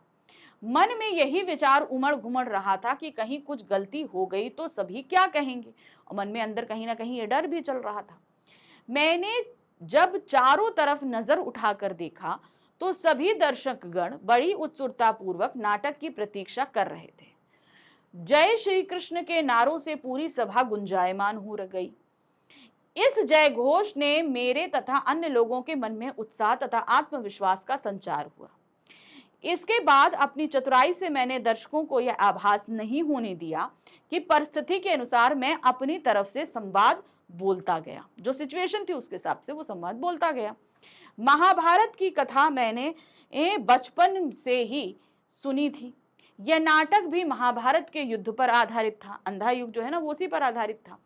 इसी कारण से मैं परिस्थिति को संभालने में सफल हो सका। सभी बच्चों ने बहुत अच्छी तरह से अभिनय किया। अभिनय समाप्त होने पर सभी दर्शकगण अत्यंत उत्साहित प्रतीत हो गए। सभी ने हमारे अभिनय की प्रशंसा दी। तो हमारे सामने ऐसी अक्सर सिचुएशन आती है कि जो चीज हमने प्लान की होती है वो नहीं होती, तो हमको उस समय अपनी स्वतः बुद्धि से सिचुएशन को संभालना पड़ता है। तो इसे जो कहते हैं वो उसको कहते हैं ना, आपका प्रेजेंट ऑफ माइंड कैसा है कि सिचुएशन के अकॉर्डिंग आप किस तरीके से रिएक्ट कर सकते हैं। तो ये कुछ वैसा ही आपके सामने अनुच्छेद रखा गया था। अब आ जाते हैं हम दूसरे अनुच्छेद पर। क्या दिया है, वर्षा की पहली फुहार। अब जब वर्षा की पहली फुहार पड़ती है तो हम सभी प्रसन्न होते हैं, क्योंकि भाई गर्मी से हमें कहीं ना कहीं निजात मिलती है कि नहीं। तो उस पर आपको ये अनुच्छेद लिखना है। संकेत बिंदु क्या है, तन मन की प्रसन्नता, प्रकृति द्वारा वर्षा का स्वागत, आसपास का दृश्य, ठीक है। तो ये 3 संकेत बिंदु पर हमें लिखना है। चलिए देखिए कैसे लिखेंगे। वर्षा की पहली बूंद की प्रतीक्षा प्रायः सभी वर्षा को पसंद करने वाले लोगों को होती है। जो लोग वर्षा को पसंद करते हैं, अरे ग्रीष्म ऋतु के बाद तो हर कोई वर्षा को पसंद करता है, क्योंकि गर्मी तक हम लोग बहुत परेशान हो चुके होते हैं। वर्षा की प्रतीक्षा न केवल जनजीवन को होती है बल्कि प्रकृति को भी इसकी प्रतीक्षा होती है। चिलचिलाती धूप और अधिक गर्मी के बाद जून महीने के आरंभ में ही वर्षा ऋतु आरंभ हो जाती है, यानी कि जून में स्टार्ट होती है ना वर्षा, वही बताया गया। इस मौसम के आगमन से लोगों को भीषण गर्मी से राहत मिलती है और वातावरण खुशनुमा बना रहता है। इस ऋतु के आगमन पर प्रकृति का वातावरण भी खुशनुमा प्रतीत होता है, क्योंकि भाई वर्षा ऋतु से पृथ्वी भी अब तक बहुत गर्म हो चुकी होती है, ड्राई हो चुकी होती है, पेड़ पौधे सूख चुके होते हैं, सब कुछ होता है। तो जब पानी बरसती है तो प्रकृति भी बहुत प्रसन्न होती है मानवों के साथ। चारों तरफ हरियाली ही हरियाली नजर आती है, खेत खलियान फसल के लहलहाने लगते हैं। हमारे देश में 4 मुख्य ऋतुओं में वर्षा ऋतु एक है। जो 4 प्रमुख ऋतुएं हैं उनमें वर्षा ऋतु प्रमुख ऋतु है। ये ऐसी ऋतु है जो लगभग सभी लोगों की पसंदीदा होती है, क्योंकि झुलसा देने वाली गर्मी के बाद ये राहत का एहसास लेकर आती है। वर्षा ऋतु जुलाई से शुरू होती है, अर्थात सावन भादो के महीने में होती है। कड़कड़ाती गर्मी के बाद जून और जुलाई के महीने में वर्षा ऋतु का आगमन होता है, और जैसे ही इसकी पहली बूंद बरसती है, लोगों को गर्मी से काफी राहत मिलती है। वर्षा ऋतु एक बहुत ही सुहावनी ऋतु है। वर्षा ऋतु आते ही लोगों में, खास करके किसानों में, खुशियों का संचार हो जाता है। वर्षा ऋतु सिर्फ गर्मी में ही राहत नहीं देती है, बल्कि यह खेती के लिए वरदान है। बहुत सारी फसल अच्छी वर्षा पर निर्भर करती है। अगर अच्छी वर्षा नहीं हुई तो ज्यादा उपज नहीं हो पाती। वर्षा अच्छी नहीं, क्योंकि हमारा देश खेती प्रधान देश है, और ज्यादातर खेती जो है वह वर्षा पर ही डिपेंड है, जिससे लोगों को सस्ते में अनाज नहीं मिल पाएगा। वर्षा ऋतु में हर तरफ हरियाली ही दिखाई देती है। पेड़ पौधे और लताओं में नई पत्तियां आ जाती हैं, फूल खिलना शुरू हो जाता है। हमें आकाश में इंद्रधनुष देखने का बेहतरीन मौका मिलता है। अब देखिए, इसी दौरान हमको जो है रेनबो भी दिखाई देता है। इस मौसम में सूरज भी लुका छिपी खेलता है। भाई, कभी बादल आ जाते हैं तो सूरज छिप जाता है, चले जाते हैं तो धूप निकल आती है। मोर और दूसरे पक्षी अपने पंखों को फैलाकर झूमने लगते हैं। हम सभी वर्षा ऋतु का आनंद स्कूल और घर दोनों जगह लेते हैं। ये बात तो सही है भाई, वर्षा ऋतु होती ही इतनी अच्छी है कि मजा आती है। ठीक है, चलिए, तो दूसरा हमारा अनुच्छेद पूरा हो गया। अब हम आ गए हैं अपने तीसरे अनुच्छेद में। क्या पूछा जा रहा है? समाचार पत्रों को कोई विकल्प नहीं। ठीक है, अब हमें भाई पहले अगर टॉपिक नहीं समझ में आ रहा तो पहले संकेत बिंदु पढ़ो। क्या दिया है? जानकारी का सस्ता और सुलभ साधन, समाचार पत्रों के प्रकार और समाचार पत्रों से लाभ। समाचार पत्रों का कोई दूसरा विकल्प है ही नहीं। मतलब इनसे जो चीजें हमें प्राप्त होती हैं, इसके ऑप्शन में अगर हम किसी और चीज को रखें तो हमें उनसे वो सारी चीजें प्राप्त नहीं हो पाती। ये चीज आपको 3 संकेत बिंदुओं में बताना है। जानकारी का सबसे सस्ता और सुलभ साधन है, समाचार पत्रों के प्रकार बताएंगे और समाचार पत्रों के लाभ बताएंगे। चलिए देखिए क्या है। वर्तमान काल में यदि संसार के किसी भी कोने में कोई भी घटना घटित हो तो उसके अगले दिन हमारे पास उसकी खबर आ जाती है। बिल्कुल सही है। ऐसा सिर्फ समाचार पत्रों के कारण ही संभव हो पाता है। दूसरे दिन आ जाती है कि नहीं आ जाती? हाँ। आज के समय में बिना समाचार पत्र के जीवन की कल्पना करना भी काफी कठिन है। यह वो पहली और आवश्यक वस्तु है जिसे सभी हर सुबह सबसे पहले देखते हैं। यह हमें पूरे विश्व में हो रही घटनाओं के बारे में जानकारी देकर वर्तमान समय से जुड़े रखने में हमारी मदद करता है। तो जो प्रैक्टिकल जो चीजें हैं वर्तमान समय में, उनसे हमें जुड़े रहने में मदद करता है। समाचार पत्र व्यापारियों, राजनीतिज्ञों, सामाजिक मुद्दों, बेरोजगारों, खेल, अंतर्राष्ट्रीय समाचार, विज्ञान, शिक्षा, दवाइयों, अभिनेताओं, मेलों, त्योहारों, तकनीकों आदि की जानकारी हमें देता है।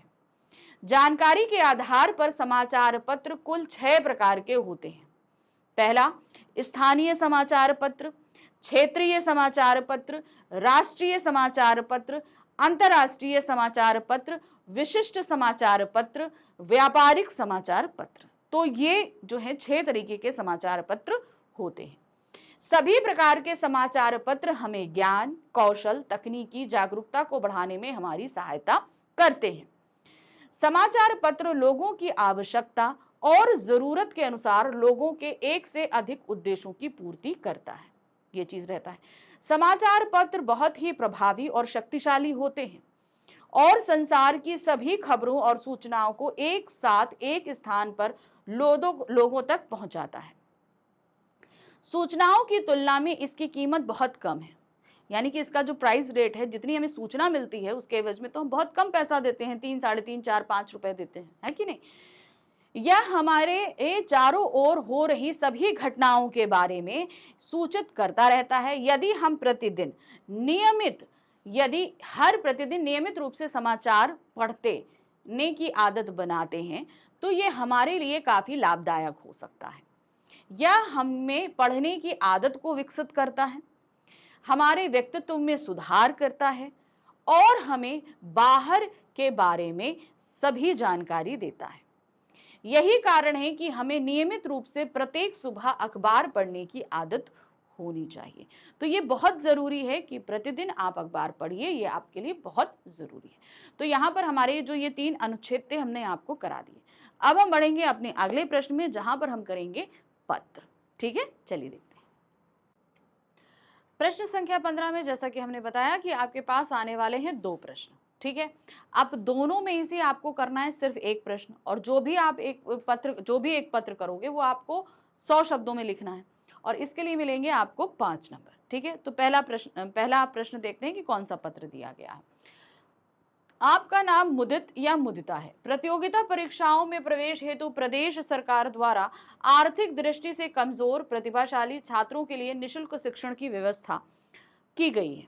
ठीक है, उसकी सराहना करते हुए किन्हीं हिंदी समाचार पत्र के संपादक को लगभग 100 शब्दों में आपको एक पत्र लिखना है। ठीक है, तो अब ये एक औपचारिक पत्र है, संपादकीय पत्र है। ठीक है, देखिए क्या है। सेवा में संपादक महोदय, दैनिक हिंदुस्तान, कस्तूरबा गांधी मार्ग, नई दिल्ली, दिनांक। ठीक है, तो ये इस तरीके से हम इसका स्टार्टिंग का जो प्रारूप है वो लिखेंगे। फिर आ जाते हैं विषय। चूंकि एक औपचारिक पत्र है तो विषय लिखना पड़ेगा। विषय क्या है?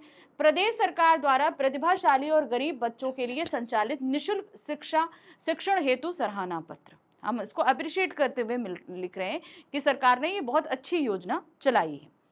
श्रीमान, मेरा नाम मुदित शर्मा है। मैं आपके समाचार पत्र का नियमित पाठक हूँ। मैं आपका ध्यान आपके प्रदेश की सरकार द्वारा किए गए प्रशंसनीय कार्य की ओर आकर्षित कराना चाहता हूँ।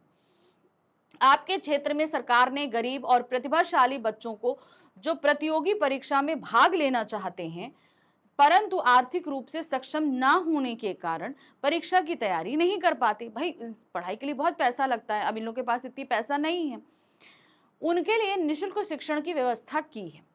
सरकार के इस सराहनीय कार्य से समाज से आर्थिक भेदभाव को मिटाने का एक प्रयास किया गया है, जिसके कारण सभी प्रतिभावान छात्रों को आगे बढ़ने का समान अधिकार मिल रहा है। अब सरकार द्वारा ये जो नीति चलाई गई ये मुझे बहुत अच्छी लगी। अब मैं सरकार की अगर प्रशंसा करना चाहूं तो मैं डायरेक्ट ये तो है नहीं कि भाई मुख्यमंत्री को या प्रधानमंत्री को पत्र लिखूंगी।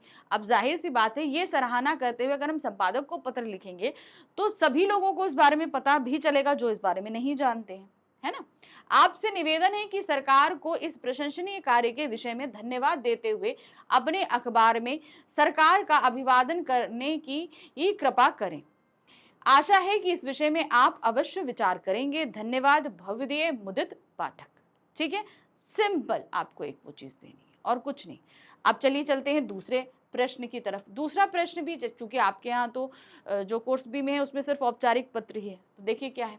आजादी के अमृत महोत्सव पर आयोजित की जाने वाली सांस्कृतिक गतिविधियों के अभ्यास हेतु सांस्कृतिक कला सचिव की ओर से स्कूल प्रधानाचार्य को लगभग 100 शब्दों में एक पत्र लिखिए, जिनसे प्रार्थना सभा के दौरान अभ्यास की अनुमति मांगी गई हो।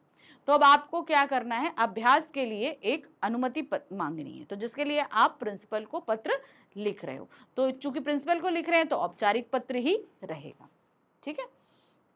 सेवा में प्रधानाचार्य महोदय, राजकीय उच्चतर माध्यमिक बाल विद्यालय कालकाजी, नई दिल्ली, और दिनांक। ठीक है, अब इसके तुरंत बाद आ जाता है आपका विषय। आजादी के अमृत महोत्सव पर विद्यालय में होने वाले सांस्कृतिक कार्यक्रम पर ध्यान देते हुए पत्र। अब आपको ये ध्यान दिलाते हुए आपको ये पत्र लिखना है। क्या लिखेंगे? महोदय, सविनय निवेदन यह है कि आपके विद्यालय के सांस्कृतिक कला विभाग का सचिव, तो आप क्या पोस्ट जो होल्ड कर रहे हो ये भी तो आपको बताना पड़ेगा। तो सचिव के तौर पर सांस्कृतिक सेक्शन के हैं आप। मैं आपका ध्यान हमारे विद्यालय में होने वाले सांस्कृतिक कार्यक्रम की तैयारी की तरफ दिलाना चाहता हूँ। जैसा कि आपको पता है कि अगले महीने हमारे विद्यालय में आजादी के अमृत महोत्सव को बड़े ही धूमधाम से मनाने की तैयारी हो रही है। परंतु इसकी तैयारियों के लिए बच्चों को उचित स्थान तथा समय नहीं मिल पा रहा है, ना जगह मिल पा रही है और ना समय मिल पा रहा है। तो भाई तैयारी करें तो कैसे करें। अतः विद्यालय का सांस्कृतिक कार्यक्रम का सचिव होने के नाते मैं आपसे यह अनुरोध करना चाहता हूं कि इस विशेष दिन को यादगार बनाने के लिए आप हमारी सहायता करें। अब चूंकि आप उनसे रिक्वेस्ट कर रहे हो तो आपको रीजन देते हुए रिक्वेस्ट करनी पड़ेगी। आप सभी बच्चों को प्रार्थना सभा के दौरान सभागार में अभ्यास करने की अनुमति दें। हम सभी इस उत्सव को विशेष बनाना चाहते हैं। मैं आशा करता हूं कि इस कार्यक्रम को सफल बनाने में आप हमारा पूरा सहयोग देंगे। धन्यवाद सहित आपका आज्ञाकारी विनीत जायसवाल, सांस्कृतिक कला सचिव। हमेशा ध्यान रखिए, अगर आप जब प्रिंसिपल को पत्र लिख रहे हैं तो आप किस क्लास में हैं या आप कोई पोस्ट होल्ड करते हैं तो भी आपको ये बताना पड़ेगा। ठीक है, नेक्स्ट आ जाते हैं। अब प्रश्न संख्या है 16। प्रश्न संख्या 16 में क्या बात दी गई है। अब 16 में आपके पास का खा करके फिर 2 सूचनाएं दी गई हैं। दोनों सूचनाओं में से आपको करना है एक सूचना। क्या है पहला, देखिए, आपकी सोसाइटी में आगामी माह के अंतिम सप्ताह में निशुल्क स्वास्थ्य जांच शिविर का आयोजन किया जा रहा है। सोसाइटी सचिव की ओर से इस जानकारी को लोगों तक पहुंचाने के लिए लगभग 80 शब्दों में आपको सूचना तैयार करनी।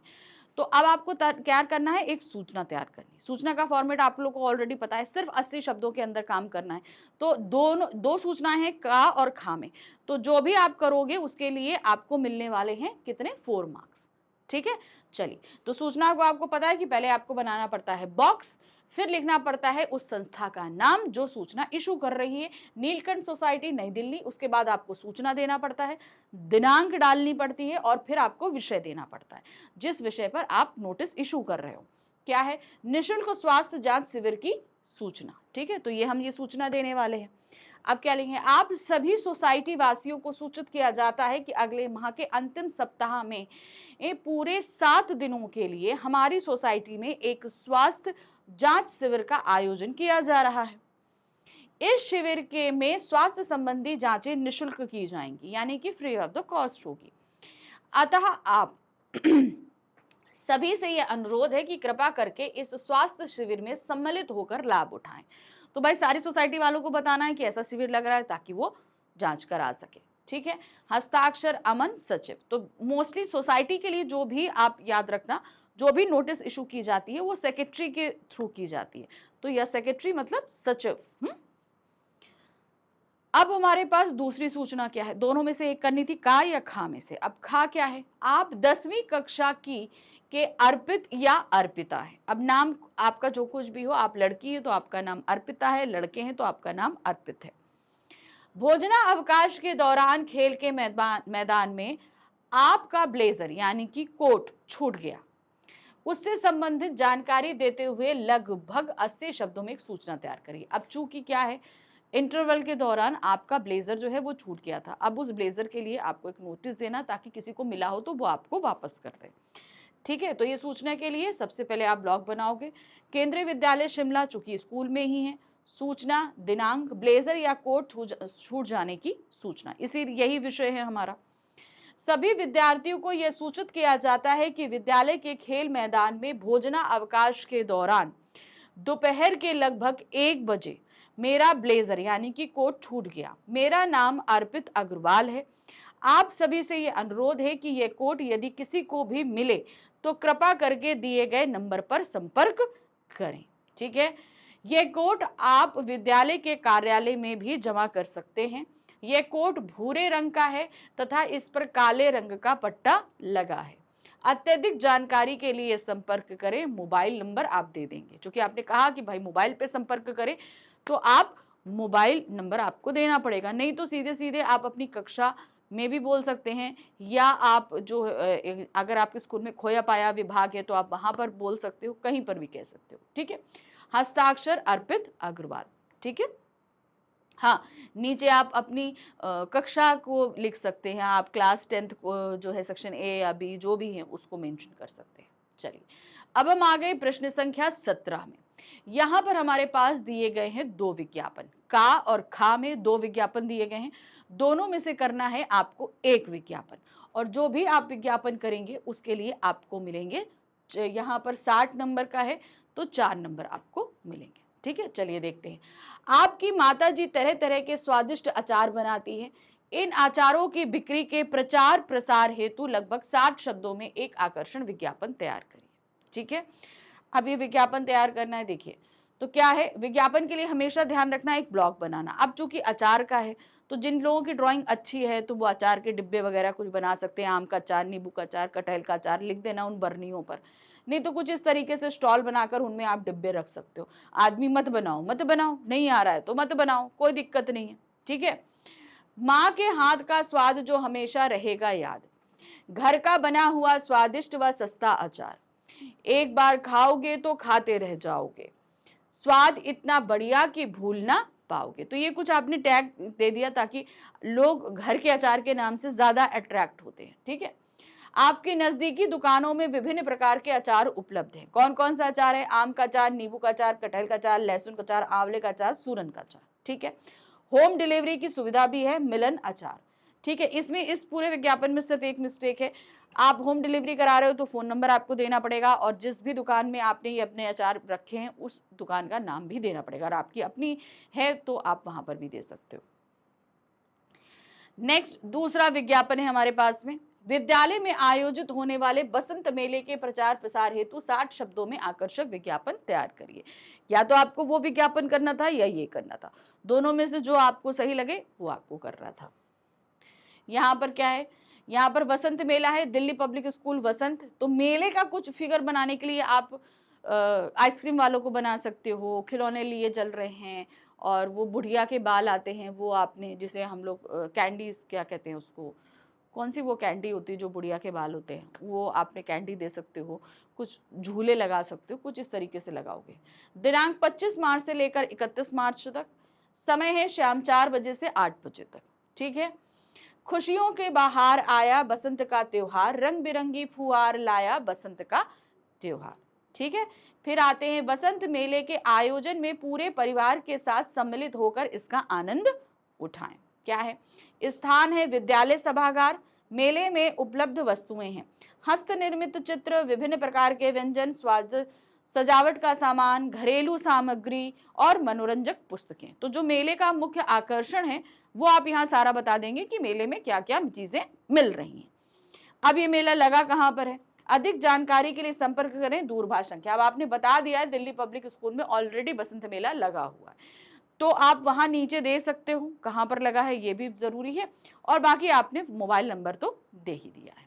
ठीक, चलिए अब हम आ गए अपने आखिरी प्रश्न पर। प्रश्न संख्या है 18। यहां पर 2 प्रश्न दिए गए हैं। आपको एक प्रश्न दिया गया है लघु कथा आपको लिखनी है किसी टॉपिक पे, या आपको ईमेल लिखना है, दोनों में से आपको कोई एक चीज करनी है। ठीक है, देखिए क्या है, पहला आपके पास लघु कथा दिया गया है, रमेश बाबू ने बड़े ही मन से पुत्र के लिए मोबाइल खरीदा। पंक्ति को आधार बनाकर लगभग 100 शब्दों में आपको लघु कथा लिखनी, 100 शब्दों की लघु कथा लिखनी। आप अगर ये लघु कथा लिखते हो तो 5 नंबर मिलेगा, और अगर आपने ईमेल लिखा तो भी वो 5 नंबर मिलेगा। तो ईमेल पे तो अभी चलते हैं, पहले हम लघु कथा देख लेते हैं। लाइन क्या है, रमेश बाबू ने बड़े ही मन से पुत्र के लिए मोबाइल खरीदा, अपने बेटे के लिए जो है वो मोबाइल खरीदा है। देखिए क्या है, रमेश बाबू ने बड़े मन से पुत्र के लिए मोबाइल खरीदा। वे सरकारी दफ्तर में क्लर्क का काम करते हैं। इस महंगाई के दौर में भी ईमानदारी से अपने कर्तव्य का निर्वाह करते हुए, अपने घर की जिम्मेदारियों को निभाते हुए भी उनका निभाते हैं।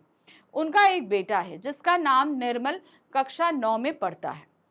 कोरोना महामारी के कारण सभी विद्यालय बंद थे तथा ऑनलाइन कक्षा के लिए पिताजी ने निर्मल के लिए मोबाइल खरीदा। भाई उस समय सभी कुछ ऑनलाइन हो गया था, तो कोई ना कोई गैजेट जरूरी था भाई, कंप्यूटर हो, मोबाइल हो, लैपटॉप हो, टैब हो, कुछ ना कुछ ऐसा चाहिए था जिससे बच्चे क्लास अटेंड कर सके। अब निर्मल को पढ़ाई करने में कोई परेशानी नहीं होती, कक्षा खत्म होने के बाद भी मोबाइल के माध्यम से अपनी पढ़ाई करता है। इस मोबाइल के कारण निर्मल जैसे अनेक बच्चों को पढ़ाई से संबंधित बहुत सारी जानकारियां मिलती हैं, जिससे उसकी बुद्धि का विकास होता है। तो ये हमने छोटी सी 100 शब्दों की एक लघु कथा लिख दी। अब हमारे पास खा क्वेश्चन है, जिसमें हमने आपको बताया था कि एक ईमेल आएगा। अब अगर आपको ईमेल लिखना है तो उसके लिए भी आपको 5 नंबर मिलेंगे।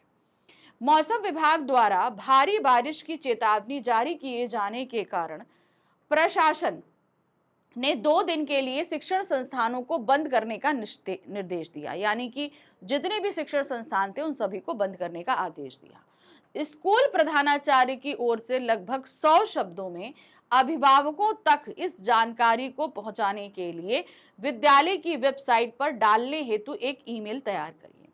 अब देखिए, इस ईमेल में एक बहुत अच्छी चीज दी गई है जो आप लोग को समझना है कि प्रशासन ने तो निर्देश दे दिया, अब प्रिंसिपल को एक ईमेल लिखना है और ये ईमेल सभी स्कूल के बच्चों को जाना है। तो अब यहाँ पर वो प्रयोग होगा जो अभी तक हम लोग ईमेल में प्रयोग नहीं करते थे, यानी कि सीसी, कार्बन कॉपी, ठीक है, उसे भी हमें डालना पड़ेगा। ठीक है, चलिए देखिए कैसे। सबसे पहले यहाँ पर क्या है, सबसे पहले फ्रॉम जिसकी तरफ से आप दिया जा रहा है, टू एबीसी स्कूल की तरफ से। अब यहाँ पर आ जाते हैं, यहाँ पर जितने लोगों को, अब चूंकि अभिभावक हैं तो सभी को अब ये डालना पड़ेगा, सेम ईमेल बहुतों को जाएगा, तो सभी के ईमेल एड्रेस सीसी पर जा सकते हैं। ठीक है, तो सीसी भी इस समय आपको फिल करना पड़ेगा। फिर आते हैं सब्जेक्ट, 2 दिनों के लिए शिक्षण संस्थान के बंद होने की सूचना देने हेतु। आदरणीय महोदय, मैं विकास पाठक आपके बच्चों के विद्यालय का प्रधानाचार्य होने के नाते आप सभी अभिभावकों को यह सूचित करना चाहता हूं कि मौसम विभाग द्वारा प्रदेश में भारी बारिश की ये संभावना होने बताई गई है। इसी कारण जिला प्रशासन ने 2 दिन के लिए सभी शिक्षण संस्थानों को बंद करने का निर्देश दिया है। बच्चों की सुरक्षा को ध्यान में रखते हुए यह निर्णय लिया गया है। आप सभी अभिभावकों से यह अनुरोध है कि बच्चों को विद्यालय ना भेजें तथा इस निर्देश का पालन कर प्रशासन को सहयोग करें। तो ये प्रिंसिपल ये सभी पेरेंट्स को भेजेंगे। अब जाहिर सी बात है, प्रिंसिपल एक है, पेरेंट्स इतने सारे हैं, तो सबको ये भेजना। तो इंडिविजुअली एक एक को नहीं भेज सकते, तो उसके लिए हम कार्बन कॉपी या बीसीसी ब्लाइंड कार्बन कॉपी का इस्तेमाल कर सकते हैं। धन्यवाद सहित प्रधानाचार्य आप वहां पर लिख देंगे और यहाँ पर प्रधानाचार्य के हस्ताक्षर हो जाएंगे, दिनांक नीचे आप डाल देंगे। ठीक है, तो इस तरीके से हमारा ये क्वेश्चन पेपर यहाँ खत्म हुआ, जहां पर हमने क्या देखा कि किस तरीके से 2023 में आपसे क्वेश्चन पूछे गए थे। तो 23 का पैटर्न देखते हुए, हमने क्वेश्चंस देखते हुए इसके 2 सेट्स को सॉल्व कर लिया है। अब हम चलेंगे अपने 2024 के सेट की तरफ। ठीक है, तो अब मिलने वाली हूं मैं previous year question paper 2024 set 1 के साथ में। तो इंतजार करिएगा और तब तक ये क्वेश्चंस हैं, इनको देखिए, समझिए और करिए। मिलते हैं जल्दी ही। Thank you for watching, bye bye.